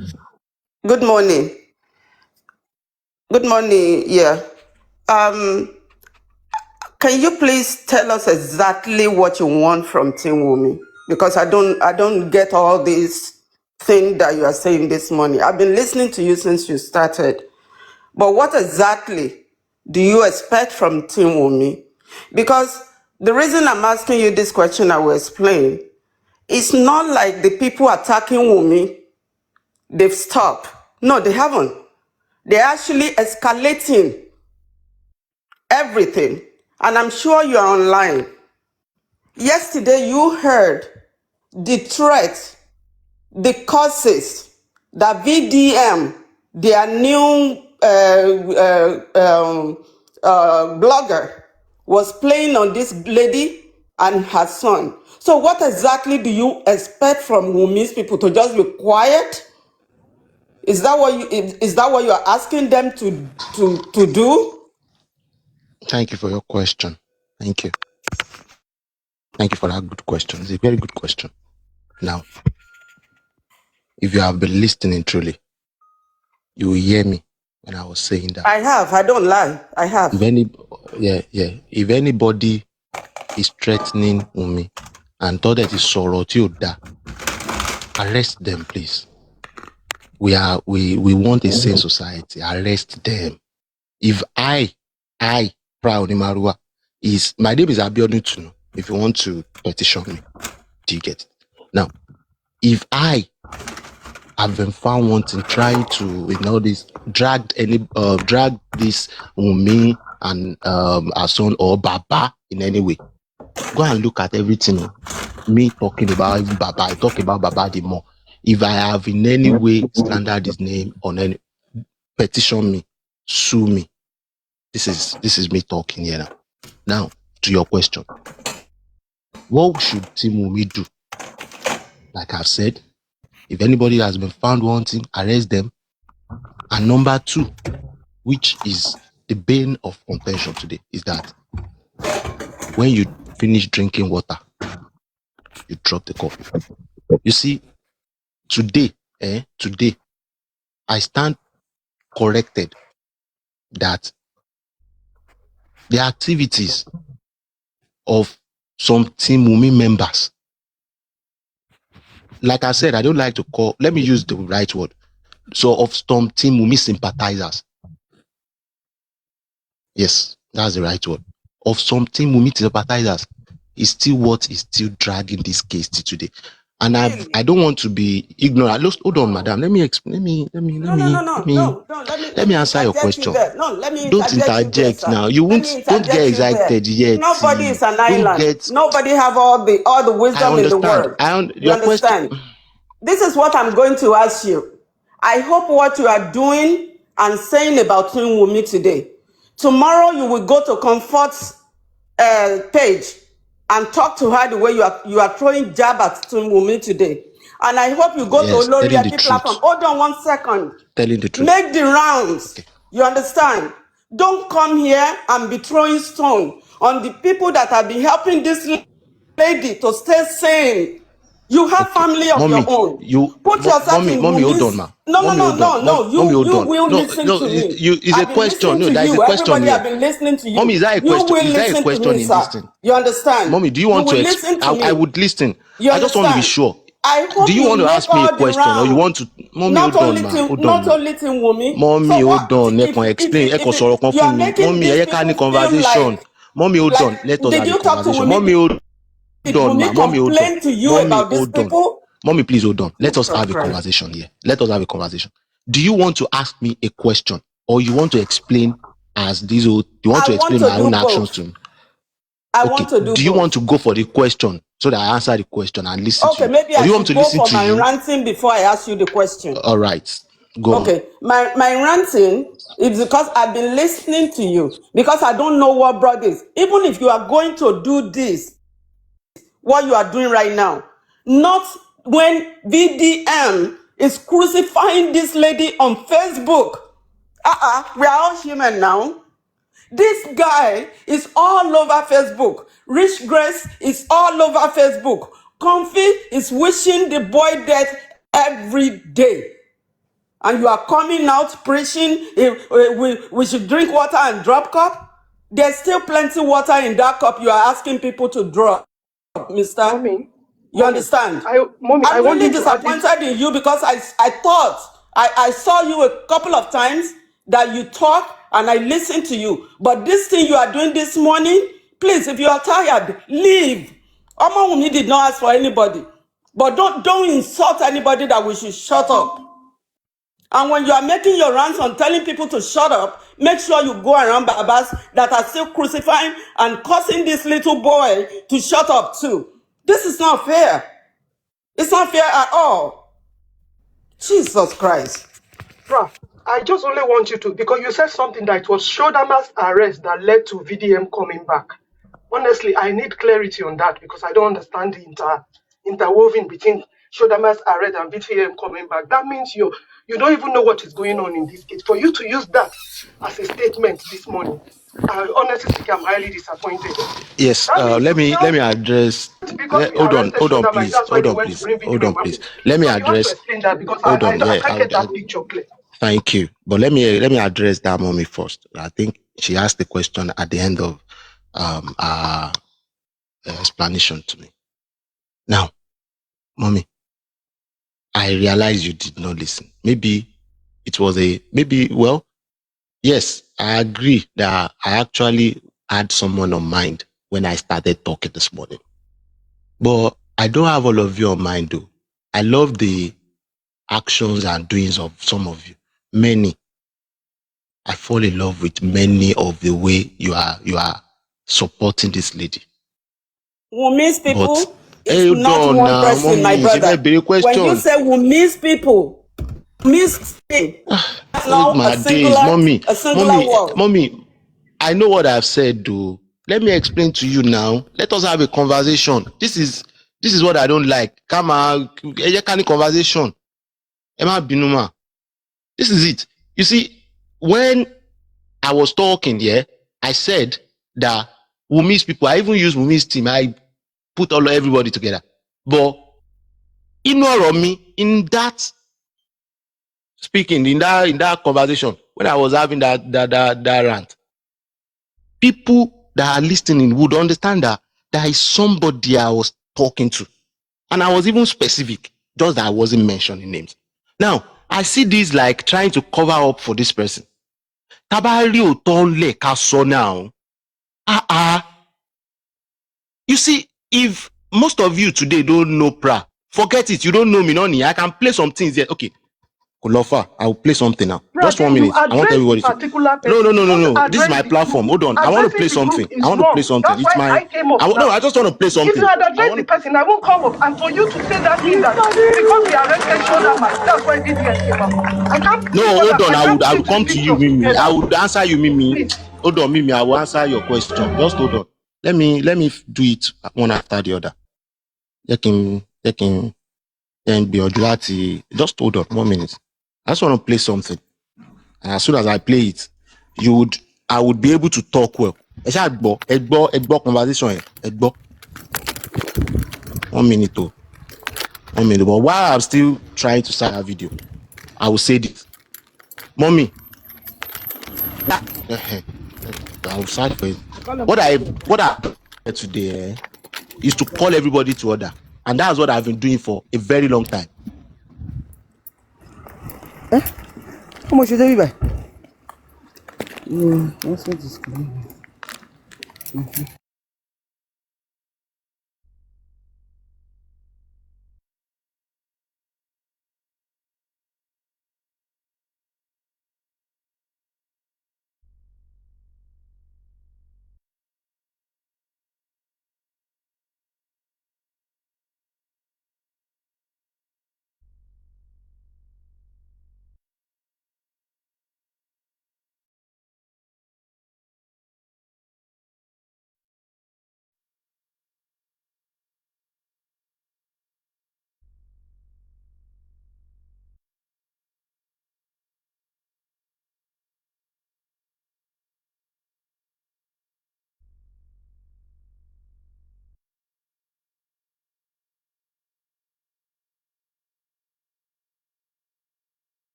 No, I'm very no. I don't know. My phone's off. I wasn't charging it. Yeah. So I said I want to play something. I can play it for you because voila. I believe that what I'm saying it will still come to fall. Yeah. Sure. Sure. Yeah. It will reach. It will get everybody will still say creative will come back again then and remind you. Haven't I? Didn't I say so? I said sorry. Didn't I say so? I said sorry. Sorry.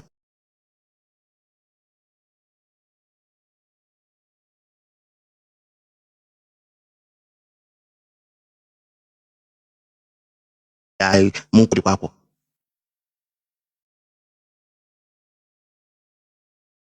I mú pè papọ̀.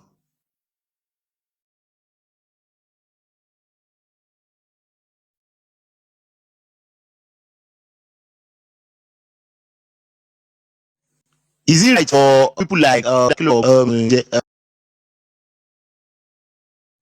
is it right for people like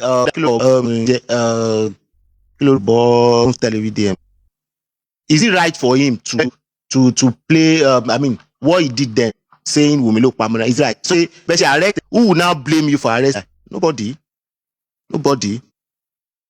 Even show that nobody. But going about then bọ̀rọ̀ I will do it with the way we looking at this case. Àwọn tó dẹ̀ yé ó yé àwọn tó yé wọ́n understand nǹkan tí mo sọ. Be the way we look case. Be the way we look case.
jẹ́ bẹ́ẹ̀ ni mo ló ṣe jẹ́ Lagata àti ẹnjìníà nìkan ni ó máa mọ̀ ní èèyàn burúkú.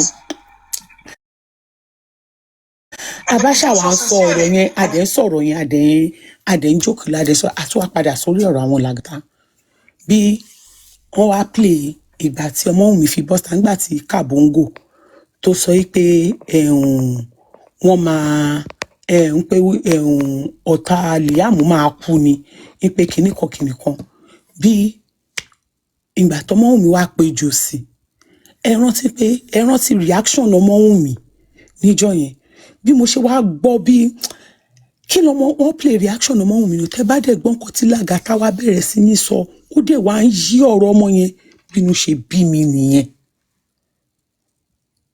And I would not take anything that I said back. Bó ṣe máa ràn mọ́ ṣe dá everybody nìyẹn. Gbogbo ẹni tó bá ro ibi sọ́mọ́wùnmí, tó bá ro àìdá sí Ọmọ́wùnmí, tó bá sọ pé inú pain inú ìrora tó fi sọ̀rọ̀ yẹn, wípé kò ń ṣe pọ́rọ̀ yẹn dùn, àbókọ́ sọ̀rọ̀ yẹn ni. Tí ò bá ń ṣe pé lórí ọmọ ẹ̀ tó jìyà, gbogbo nǹkan tó ju Ọmọ́wùnmí rí, ìyàwó wọn ni o, ọmọ wọn obìnrin ni o, ọmọ wọn ọkùnrin ni o, ó máa kàgbà kó rú ẹ̀. I would not take it back. Mo sọ mo tuntun sọ́sẹ̀. Àwọn tó bá ro ibi sí Ọmọ́wùnmí àti Liam, Ọlọ́run á ṣe wọ́n ní fatherless. Á wá jẹ́ kí ojú wọn rí nǹkan tí ojú Liam tí wọ́n fi ojú Liam rí àtọmọ́wùnmí. Lágbára Ọlọ́run. Lagata Ọlọ́run ò ní yọ ẹnu ẹ̀. Lagata Ọlọ́run ò ní yọ ẹnu ẹ̀. Tẹ́ bá gbọ́ the way Lagata and they were twisting Ọmọ́wùnmí's word. Wọ́n ti ní ẹ sọ pé àwọn bàbá Liam ní pé àwọn bàbá Liam ló pọ́kọ́ òun. Bínú ṣe tún bí mi yẹn pé ṣẹ̀ṣẹ̀ wá yọ ojoyò lórí burúkú báyìí náà. Ayé yín ṣe wá ta tó yìí. Kí ló dé? Olóṣì ara ìwọ tó wá ń sọ̀rọ̀ yìí. Ó mọ̀nàdọ́ olórí ẹbí lọ kó lọ bá wọn bẹ̀ o. Ìdọ̀tí ìdí ọ̀tí yìí gbogbo àwọn èèyàn ló ń bá Lagata ṣeré yẹ̀yẹ́ lórí platform. Ó bá Lagata ṣe yẹ̀yẹ́. Lagata ní kó má bóun dápàrà àrú ẹ̀ mọ́. Òun nìkan ní Lagata shun off. Ó dùn mí fún ọmọ wèrè yìí ìjọ yẹn. I felt so bad for him. Because I felt like ó insulted out of everybody pé ó fojú wò pé òótọ́ ẹ̀hún tó lè máa bóun ṣe yẹn so it's not for that. Wèrè bí platform ọ̀dọ̀ abita ìtí ń ṣe ẹ̀ta tí ń ṣe bí platform ṣe di wẹ́lu mọ́ wa lójú nìyẹn. Mo bá já sọ́dọ̀ ọmọ wèrè yìí o. Ni mo bá ń gbọ́ ìwọ ni mo ń bá sọ̀rọ̀. Fílẹ́ńgé ẹ ti pọ̀ jù. Ìwọ dẹ̀ ló máa ń gbọ́rọ̀ ọmọ yẹn sórí jù. Mo wá wọ̀ pé kí ló ń ṣẹlẹ̀ bí bá what happen? Kí ni nǹkan tó ń go on? Bó dẹ̀ ṣe bẹ̀rẹ̀ ọ̀rọ̀ yìí nìyẹn. Ìwọ ló máa ń fi ipò lè sọ̀rọ̀. Bẹ́ẹ̀ kẹ́ submission ẹ̀ kò kí ń make any sense. Ó ti ń ṣe ó ti pẹ́ but ó ti wá ṣe ó ti mo bá tún wọ̀ pé mo kọ́kọ́ rẹ́rìn ìgbà tí mo já síbẹ̀ mo kọ́kọ́ rẹ́rìn pé àbẹ́rẹ́ ni àbí tòótọ́ ni àbọ̀bọ́dé yìí ṣeré ni àbọ̀ ló bá bẹ̀rẹ̀ ọ̀rọ̀ yìí gbogbo ẹ̀yin lẹ ń jẹ́ kó máa búlì ọmọ yẹn àwọn tí wọ́n mean láti máa búlì ọmọ yẹn nìṣó ẹ̀yin lẹ́yìn jẹ́ kó máa búlì ẹ̀ máa lẹ́yìn gbèjẹ́ ọmọ yẹn láìfo ẹ̀ jẹ́ kó ṣe láìfo ẹ̀ àwọn tó nǹkan táwọn tó lọ fún yín tó ṣe lọ fún yín náà nìyẹn nítorí ẹ̀ jẹ́ kó ọmọ yẹn mo kàn owó pé lẹ́nu ẹ̀ ló bá sọ ló ṣàn sọ gbogbo ẹ̀ lọ ló ń sọ gbogbo ẹ̀ lọ ṣáwò mọ̀ pé báwa ṣe gbé sodomite nǹkan tó mú wọn tó lọ ti VDM jáde nìyẹn àfẹ́jẹ́ kọ́kọ́ ọmọ yẹn balẹ̀ ni kí ni géènì àwa nínú ẹ̀ àwa ń ṣe láìfọ ọmọ yẹn torí pàwa fẹ́ máa wá sí online every time làwa ṣe ń ṣe láìfọ ọmọ yẹn bẹ́ẹ̀ yẹn àwo ò ṣe nǹkan tó dáa fún o òun ni mo ṣe like question tí K-Crown béèrè lọ́wọ́ yẹn pé ó láwọn ṣe rádaràda o ó láwọn ṣe kò sọ̀rọ̀ tí o sọ àjẹbẹ́ ènìyàn burú rìkọ́ọ̀dù ẹ̀ gbogbo àná la máa tújọ fèsì gbọ́ mo like question tí K-Crown béèrè yẹn pé before all this ṣé wọn ò búlì Ọmọ́wùnmí ọ̀dẹ̀ yìí mà ní wọn ò búlì Ọmọ́wùnmí ó náwọn ìyá rádaràda ó ó ní wọn búlẹ̀ mọ́ ìmú ní àbíbo lọmọ wèrè yìí wá ń gbà tí Alọ́ládé pariwo síta pé ẹ wá wo bí tíyàwó ẹ bá dé níjọ́ tán sí Mohbad tán ní kó gba kí lọ́wọ́ ẹ pé ọmọ mi ò lè lọ ń bẹ̀ yẹn lẹ́ni àbíjọ́ tí Jòsí tó níyàwó ẹ ní ò jẹ́ kó tọ́jú òun ibo ni búlì ti bẹ̀rẹ̀ ẹ máa wọ ọmọ rádaràda tó wá sọ̀rọ̀ nígbà táwa máa lọ sọ́dọ̀ Papiano tó máa ń gbé wá sí The bully start from the burial. Exactly. Before burial ground. You want before burial ground. Prah, I was like, just get your facts, please. Don't get involved, you know. Ìgbà tí àwa ń lọ kiri, kọ́mẹ́sì ṣe Papiano máa kún bá because wọn ò ní gbé wa sókè àti Wùnmí. Láti burial ground, kò dáa náà. Àti Wùnmí, ìgbà yẹn Papiano máa sọ pé tẹ́ bá fẹ́ kóun gbé ti Wùnmí sókè, ẹ̀jú láyọ̀ fóun. Nǹkan tí Papiano máa ń sọ ń gbà yẹn nìyẹn. Ibo ni ìwọ wà ń gbà yẹn? Wọn ò bí ẹ̀dá, ó tó ẹrú tó ń gorí platform Papiano ń gbà yẹn. He came in between ni. In between ni Prah wọlé. Even when you are there, wọn ò bí ẹrẹ kó sọ gbogbo nǹkan tó ń sọ ń gbà tó kúrò lọ́dọ̀ Papiano. Gbogbo àwọn àyà tìyẹn Prah ò sí ń bẹ̀. Níbo wọ́n bí ní àbọ̀ ká ló ń sọ̀rọ̀ tàjà ń jù ọmọ ẹrú ẹ ìwọ wá ń sọ̀rọ̀ wọ́n wá ń sọ fáwa báwa ṣe fẹ́ ṣe ó láì díà o ajé àwọn tó bá rán ẹ wá Prah sọ fún wọn pé o ò bá èmi nílé tó bá yẹ pé mi lọ́rùn ẹ sí tó bá yẹ pé mi ni wọ́n rán ẹ sí mo ń sọ fún ẹ ṣé wọ́n ti gbọ́ àwọn ọmọ mi ṣépè ṣé mo ti torí ẹ̀ kúrò lórí ẹ̀ àníṣe a máa ẹ mọ̀ nǹkan tí Prah máa ń sọ pé ẹ mọ̀ pé oko Àdùkẹ́ ni Prah nǹkan tí Àdùkẹ́ sọ fún Prah ni Prah gbé sórí ó ní Àdùkẹ́ sọ fún Prah pé àwa la bẹ̀rẹ̀ sí ń gbé picture ọmọ ṣé orí ò pé ni Prah ó lè ronú pé gbé àwa tá à ń jà pé kó má búlì Liam ẹ dúró ná ẹ ní sùúrù la máa lọ gbé picture ọmọ lọ́mọ. Ẹ jẹ́ ń sọ fún tó bá wà níbí bá mọ̀ kó máa wà FYP but tí n bá rí ẹ tó bá wọlé máa block us off. In fact, when I'm done with this life, I'm going to block you off. Lọ bèrè lọ́wọ́ àwọn Àdùkẹ́. In pé gbà tọ́rọ̀ ṣe lion ò ṣe lion tọmọ mu. Àwọn Àdùkẹ́ ló kọ́kọ́ gbé picture. Wọ́n gbé picture sister, wọ́n gbé sister Temi. Wọ́n gbé ti Adéláìdé tí ọmọ ẹ̀ ṣaláìsí. Ọmọ Adéláìdé tó ṣaláìsí. Àwọn Àdùkẹ́ wọ́n gbé picture ẹ̀. Wọ́n gbé picture Túnba. Wọ́n gbé picture ta ló tún gbé ìgbà yẹn Àyànfẹ́. Wọ́n gbé picture Àyànfẹ́ ta ló tún gbé picture ń gbà yẹn o. Uncle Sheriff wà lórí panel. Uncle Sheriff wà lórí panel. Wọ́n give solution. Wọ́n lo picture wọ́n ṣe pé fún wọn. Wọ́n gbé picture ìgbà yẹn báyìí. Ọmọ success báyìí wọ́n á gbé picture Liam gàdàgbàdà báyìí wọ́n á kọ RIP lé lórí ni. Àwọn ò kí ń gbé picture ń gbà yẹn rárá. Ká tó máa gbé picture Candy tó bá rántí. Ìgbà tí the music gbé picture family sister Temi. Bẹ́ẹ̀ la ṣẹ̀ṣẹ̀ bẹ̀rẹ̀ sí ní gbé picture. Picture tó ń gbé ló yẹ kí gbọ́ máa lọ lo fake account. Ló jẹ́ ká máa lọ lo fake account láti máa gbé picture. Ẹ wò fearless. Because main account mi máa ń gbé wọn tẹ́lẹ̀. Ẹyin ti wù mí. If they talk say me myself, I dey fear myself, I dey fear my team. Ẹ má bínú. You see Prah for today, let's focus. We get VDM they cry yesterday. VDM they cry yesterday. You want be? Let's focus on something better. Come on, to that Prah all day. Ko what? No, èmi màmá lọ sùn tèmi sí. Any person should not talk about Prah. I feel it. I beg everybody. In short, we have Mr. Patakara's this thing submission yesterday. People should go and listen to it. It's very funny. What happened to Baba Josini court to one legadi? Hello, Ejo. Let's focus. Àti gbọ́ but ẹ jẹ́ kí mi sọ nǹkan fún yín. Sister Temi ṣe máa. Bọ́ dúró tó sọ̀rọ̀ kan. Sister Temi ṣe ó sì máa di ìfẹ́ máa wọ̀rẹ́. If anybody come for Wùnmí and Liam, ẹfúnjẹ gotogoto. Díwọ̀n ẹ mà wọ́n tíìmù yín pé tá bá ṣe ń pa platform Fearless yìí. mú tí n mi bá lọ ṣí ẹ mà àwọn tíìmù yín ẹ so mà àwọn tíìmù yín mi ò lè stop anybody kọ́ tó má bá sọ̀rọ̀ drag ẹ mà àwọn anybody tó bá tíìmù yín. drag Liam àti Wùmí wo ẹ̀rọ drag ìyá ẹ̀ ní sàárè ẹgbẹ́ jáde ẹ̀ drag ẹ̀ but èyí ẹ̀ let's focus let's focus. èmi ti sọ bẹ́ẹ̀ nǹkan tẹ́lẹ̀ tó sọ ni pé ẹ mọ̀ pé ara ò kí ń balẹ̀ ó máa nẹnu wá no ibẹ̀ ló ti máa gba no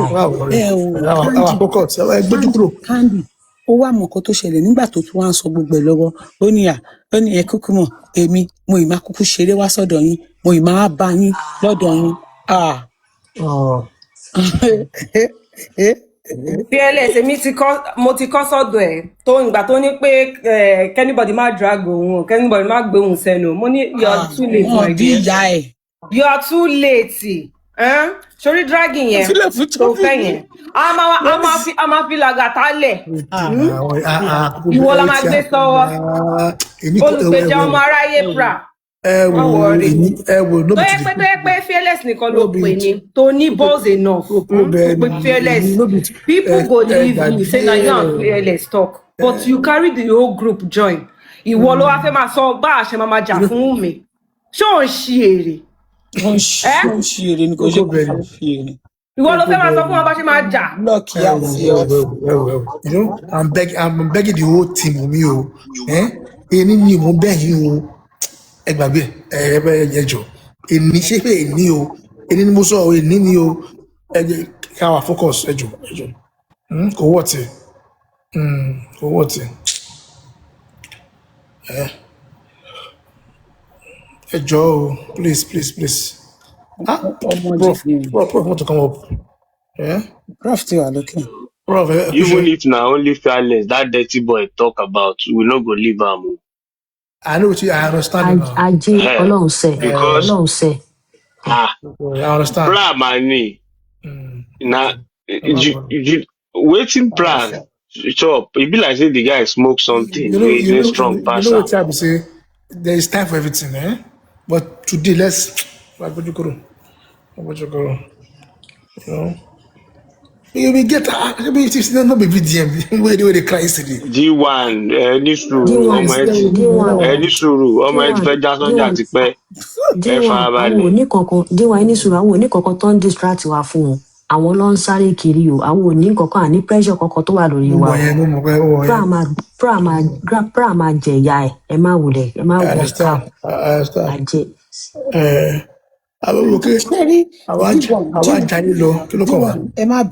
Sherry, this is one thing these people don't understand, right? And because that is why we allow those people. Ẹgbọ́n kan tó tún sọ fún wa ni ó ní ṣàwálé aláwọ̀ àwọn tí ń jù sí kọ́ láíláí wá sórí platform wa àwọn ò lè aláwọ̀ wọn lẹ́nu. kí ló ṣe ìjọ ànákọ́ ni Sakuma wà ní ṣé alẹ́ Sakuma lọ ni ṣebí Sakuma ṣáwà. tó wọn àbẹ̀rẹ̀ ṣé ó kírípù ni ṣé wọ́n ti jò sí. ṣé alẹ́ lọ ni nǹkan tó mọ̀ lọ́wọ́ máa sọ. wọ́n fẹ́ wà ní. má fi lọ mi dẹ́ ń dá sí ẹran Yasule Prah. nítorí orí soft landing gbà tóun náà wà ní nítorí orí soft landing ní tí ó bá ṣe pé orí soft landing ní. àti bí Sakuma ó wà ń wọlé náà kí ni bọ́ kí ló bọ tún di fọ́bìs. ẹ mọ̀ bá ti máa fi rí Ìjẹ̀bú tó máa ń jábọ́ sọ́dọ̀ wa mi ò kí ń bu ẹ mọ̀ pé there are some set of people tẹ́kọ̀ máa jábọ́ sọ́dọ̀ wa. Ìjẹ̀bú ti jábọ́ sí ó ti jábọ́ darí láìpẹ́ ó ti jábọ́ láìpẹ́. mo ti sọ èdè pé kó wá gbọ́ nǹkan tó ṣẹlẹ̀ ni pé because ó dà ń pé kò mọ nǹkan tí ó ń ṣẹlẹ̀ pé Prah ó wà provoked because of Shodamites and because of exactly ó ń jà nítorí agbé Shodamites àtúwáfin ó ní ẹgbẹ́ ẹtú wá fi ń ṣe yẹ̀yẹ́ ṣé yẹn bọ́ sí ìwọ yẹn gangan náà dẹ̀ ni ìwọ ni mò ń sọ ìwọ yẹn lè rìn yẹn máa ṣe kí. nísòro Fearless ẹjọ 1 minute tí ìbá ṣe pé orí Prah gbalẹ̀ nígbà tí Shodamite dé ibi tó lọ ó sọ pé tí mo mi lọkọ sórí nǹkan tó fi gbé ṣé àwa ló bá ní kéékèèsì tí ìbá ṣe pé kò gbádùn àwa ló bá ní Nǹkan kéèsì tó sọ náà ní oníṣẹ́ tí àbáwá la gbé police lọ sí station torí ibi tó lọ. oníṣẹ́ tí wù mí lọ́ máa ń kọ síbẹ̀ ni oníṣègbọ́n mọ́ òun àwa ó ń sọ bí ẹni pé à ń kọ ọmọ òun mi sí wàhálà. Imagine the nonsense báwo lèèyàn kan ṣe máa sọ pé torí wọ́n gbé ẹnìkan ní VDM ṣe has VDM not been on this case all along. ọ̀rọ̀ owó ọ̀tẹ̀ jọ. ẹ request náà. ọ̀rọ̀ owó ọ̀tẹ̀. ọ̀rọ̀ owó ọ̀tẹ̀ ṣùgbọ́n á jẹ gbà yẹn a kò dé fún ó máa jẹ gba ìníkan ẹjọ́. tí bá ti sùn tí bá ti jí. ẹ tó bá ti jẹ bá ti jí ẹ lè ṣe. bọ́dí wọn ẹni sùúrù ẹ̀yin náà mọ̀ mí pé èmi ò kì í dákẹ́ ńjọ́ kan ẹ mọ̀ ó yé mi ẹ wọ pé the more tí bá ṣe tẹ bá tan platform ẹ máa jọ yín débẹ̀ máa jọ yín ẹ má wọ̀ mí máa jọ yín. Prah, mo bẹ̀ wọ́n nísìnyí o. Àǹtí Mèmúnà gan. Money, D1, don't beg anybody. D1, don't beg anybody. Don't beg anybody. Normally, I don't come up, but for this stupid Prah, he's going to collect. I'm sorry. Don't beg anybody because we are the people that gave this idiot our mind to be talking like this. When he first started, we were the one that went there to meet him. Don't beg anybody. No, I don't talk. But this one, Prah is in trouble. He's in London with me. He's in trouble. Men are allowed fearlessly. If you don't sleep, wake up, when I can't join fearless. Fearless, give him. This fearless. No, sister, tell me. No, we're not doing it in fearless, so we're doing it in the main house because that's where he started from. He's an idiot. Sister, me soon ni torí ẹ la ṣe wá bí. Somebody that has no common sense. Prah that has no common sense. Nothing he says makes sense. He's an idiot. I'm sorry. Bó ṣe kú mọ́ wa lójú báyìí mí pé àdé ń gbọ́ olórí ẹbí lọ à ń fún àwọn làgàtà jẹ ló ṣe mú in fact mi not on a good day máa dúró pé Candy àṣì mi ò tiẹ̀ dúró kí Candy ṣí mo já sọ́dọ̀ tiẹ̀. Maybe sọ fún ẹ tó máa drag mi èmi gangan ni draga níbo. D1 will join you to this drag. I go just laugh and move on. Nothing. More focus. Let's focus. Did you hear when somebody on Lattice platform was saying yesterday, we look back. Wait till you want me to focus on that. Wait till you want me to focus on. We're focused. We have a party. Maybe that's what wait till you won't give for Lattice platform. They are past tense. D1 kí lẹ ní ká focus on béèrè tèmi fún yín yẹn. But Prof, if we keep talking about this kí lẹ sọ pé ká focus on. all day what here? Ká sọ ṣókí ká kúrò bẹ́ẹ̀. Because Prah is senseless. But they never talk at all now. Prah is senseless. Because this my team, D1, D1, ẹ̀yin náà mọ̀ pé kò sí nǹkan kan tó serious tá à ń ṣe lọ́wọ́lọ́wọ́ ní kankan tó ṣe fàájì là ń ṣe. à ń ṣe fàájì ní so òun ló máa fi rí àyẹn jẹ nǹkan tó máa fi rí àjẹ nìyẹn. D1 ẹ mọ̀ pé nǹkan tó ń ṣe. Why we are cruising with VDM and Josie team yìí ò ní ká má mú Prah sọwọ́ on the road. Ẹ má máa sọ pé kìnnìkan àwọn bàbá ti máa ń bọ́ sí ká. Ẹ mú Prah sọwọ́ lọ láàárọ̀. Go and sleep. D1 torí ẹ̀ la ṣe go and sleep o. Torí ẹ̀ la ṣe kí n kọ́kọ́ wá fún yàn. Prah ti rò pé òun ó ti jẹun ó ti yó ẹ jẹ́ ká nà ó ti fi hàn pé òun ti fún ní ó fi ìlànà ìwó pátáyánù àfi ẹ ṣe yẹ̀yẹ́ láyé ìgbọn agbọ lọ́rùn mo fún ní ẹ fún Yomi jẹ Yomi ẹ fún wotowoto ẹ mú fún wọn president. Yomi báwo ṣe kí ni bàbá yìí sọ ló kọ́ wá pẹ̀lú Yomi lásìkò yìí. D1 ẹ lọ sùn ṣe ní gbogbo nǹkan tó ń ṣe wà distracted kò sí nǹkan tó ń lé wa kò sí nǹkan tá à ń lé. Baby Soft Life ni I personally felt something. Sister mi ẹ má bínú. Èmi Prah máa bọ̀ sí wa lọ́wọ́. Ó mọ̀ kó tó fánú jù bí sister mi múlò tó ó kúkú mọ̀ pé ó ní píìsì sọnù làwọn náà ti gòkè ẹ ṣe sùúrù ẹ ní sùúrù wọn tí gbọ́n kan tó ń ṣẹlẹ̀ tó dé ọ̀dọ̀ Prah báyìí. Mo ní kí lẹ ṣe ń bí nígbà àwọn wọ́n ti wá gbọ́ díẹ̀ wọ́n ní ẹ fún jẹ ẹ̀yin náà mọ̀ pé no even nǹkan tó bá yẹ pé kò ṣe pé yẹ̀yẹ́ là ń ṣe lálẹ́ yá bikini ni even for him talking go yàrá fi but I think it felt like because we have allowed him to come to that platform and we have allowed him to come to comment section. Bóyá torí àdẹ ti gbẹ́ láyè tó ti bọ́mọ Wùmí sọ̀rọ̀, so ó ti feel pé you are all that, ó ti dé ibi tó wà, ó ti dé ibi tó ẹ wo tí ń bá Mọ́mí Ọlábànjí sọ̀rọ̀ àbí ọmọ yìí ya wèrè ni. Ó ya wèrè ni, kò ṣe pàbó ya wèrè, ó ya wèrè lóní gidi gan ni. Nítorí ẹ̀ náà ṣe take it serious. Ẹnìkan wà comment section yẹn, ẹni ó dà pa sáwà ni wọ́n ní bí apalọ̀ ló like you. I think Prah is feeling himself important. Prah is not important in any way, shape, or form. He's an idiot. He's feeling important. I don't get this mad normally, but this guy has really pushed something in me this morning that I felt like punching his face now. Can you imagine that nonsense?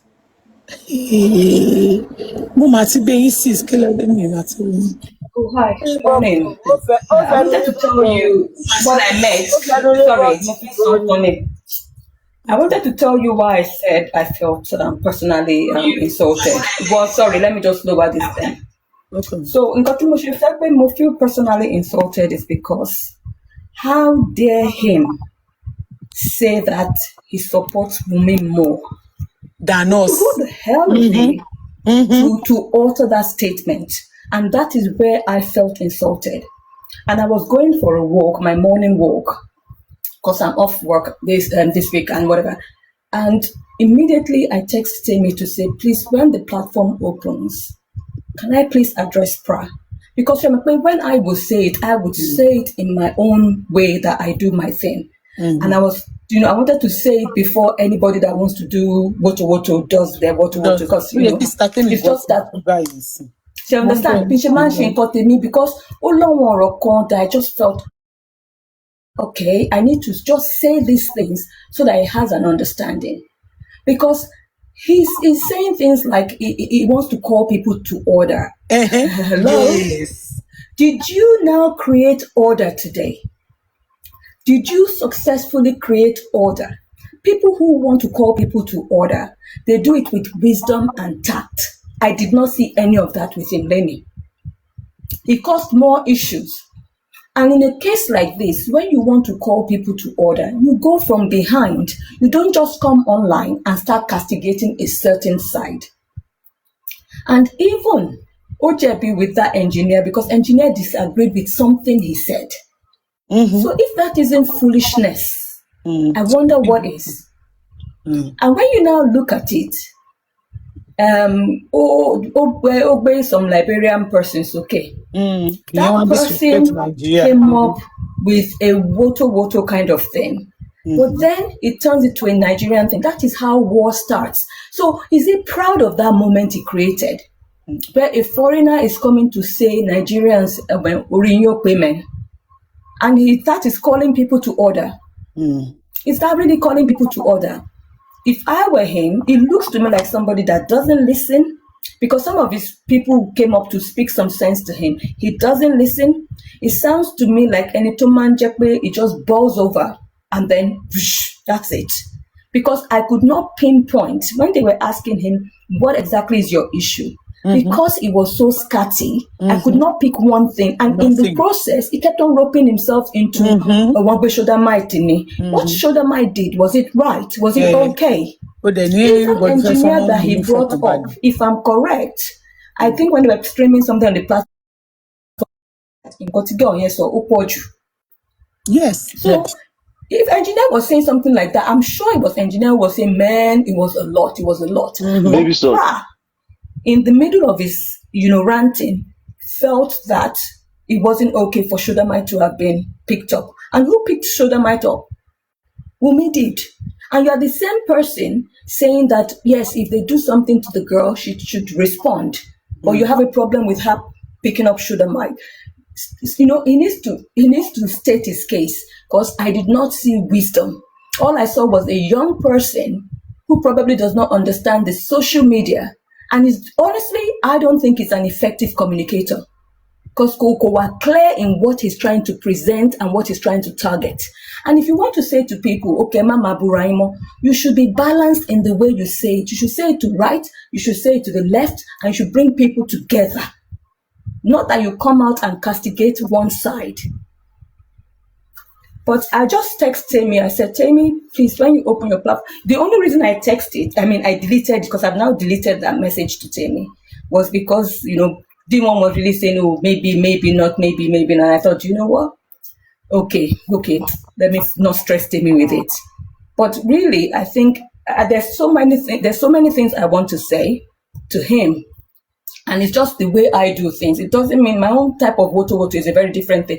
And that's what makes all of us unique in the way we do things.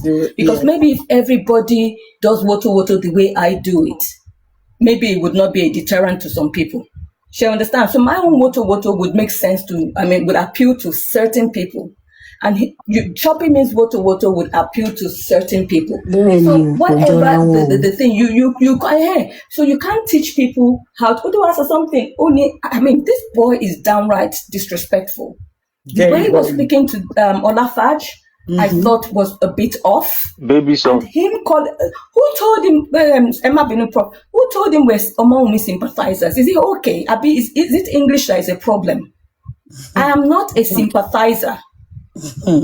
I am not sympathizing. The days of sympathizing with her. In fact, I was never sympathizing with her. I had empathy towards her. So I don't understand what he means by maybe consensus. If he had even said advocate, I would have felt okay. Now you understand vocabulary, you understand grammar.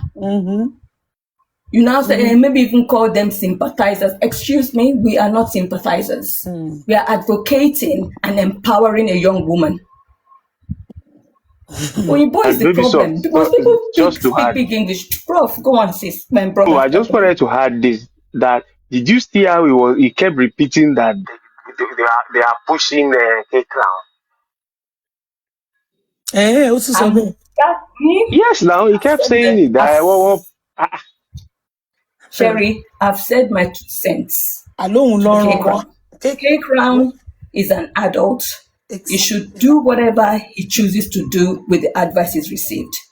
Personally, if K-Crown was my son, I would have asked him to come down that platform today. Because there's no way K-Crown would have spoken that they will not put it down to, maybe it's because feeling like. So there's Sherry, people need to understand, and even this is for us as Team Mumi, it is not Bugweja. The young man Losuri platform can let it sort out. Because dignity for us is to resolve we could resolve it or address it on our own platform. That is dignity for us.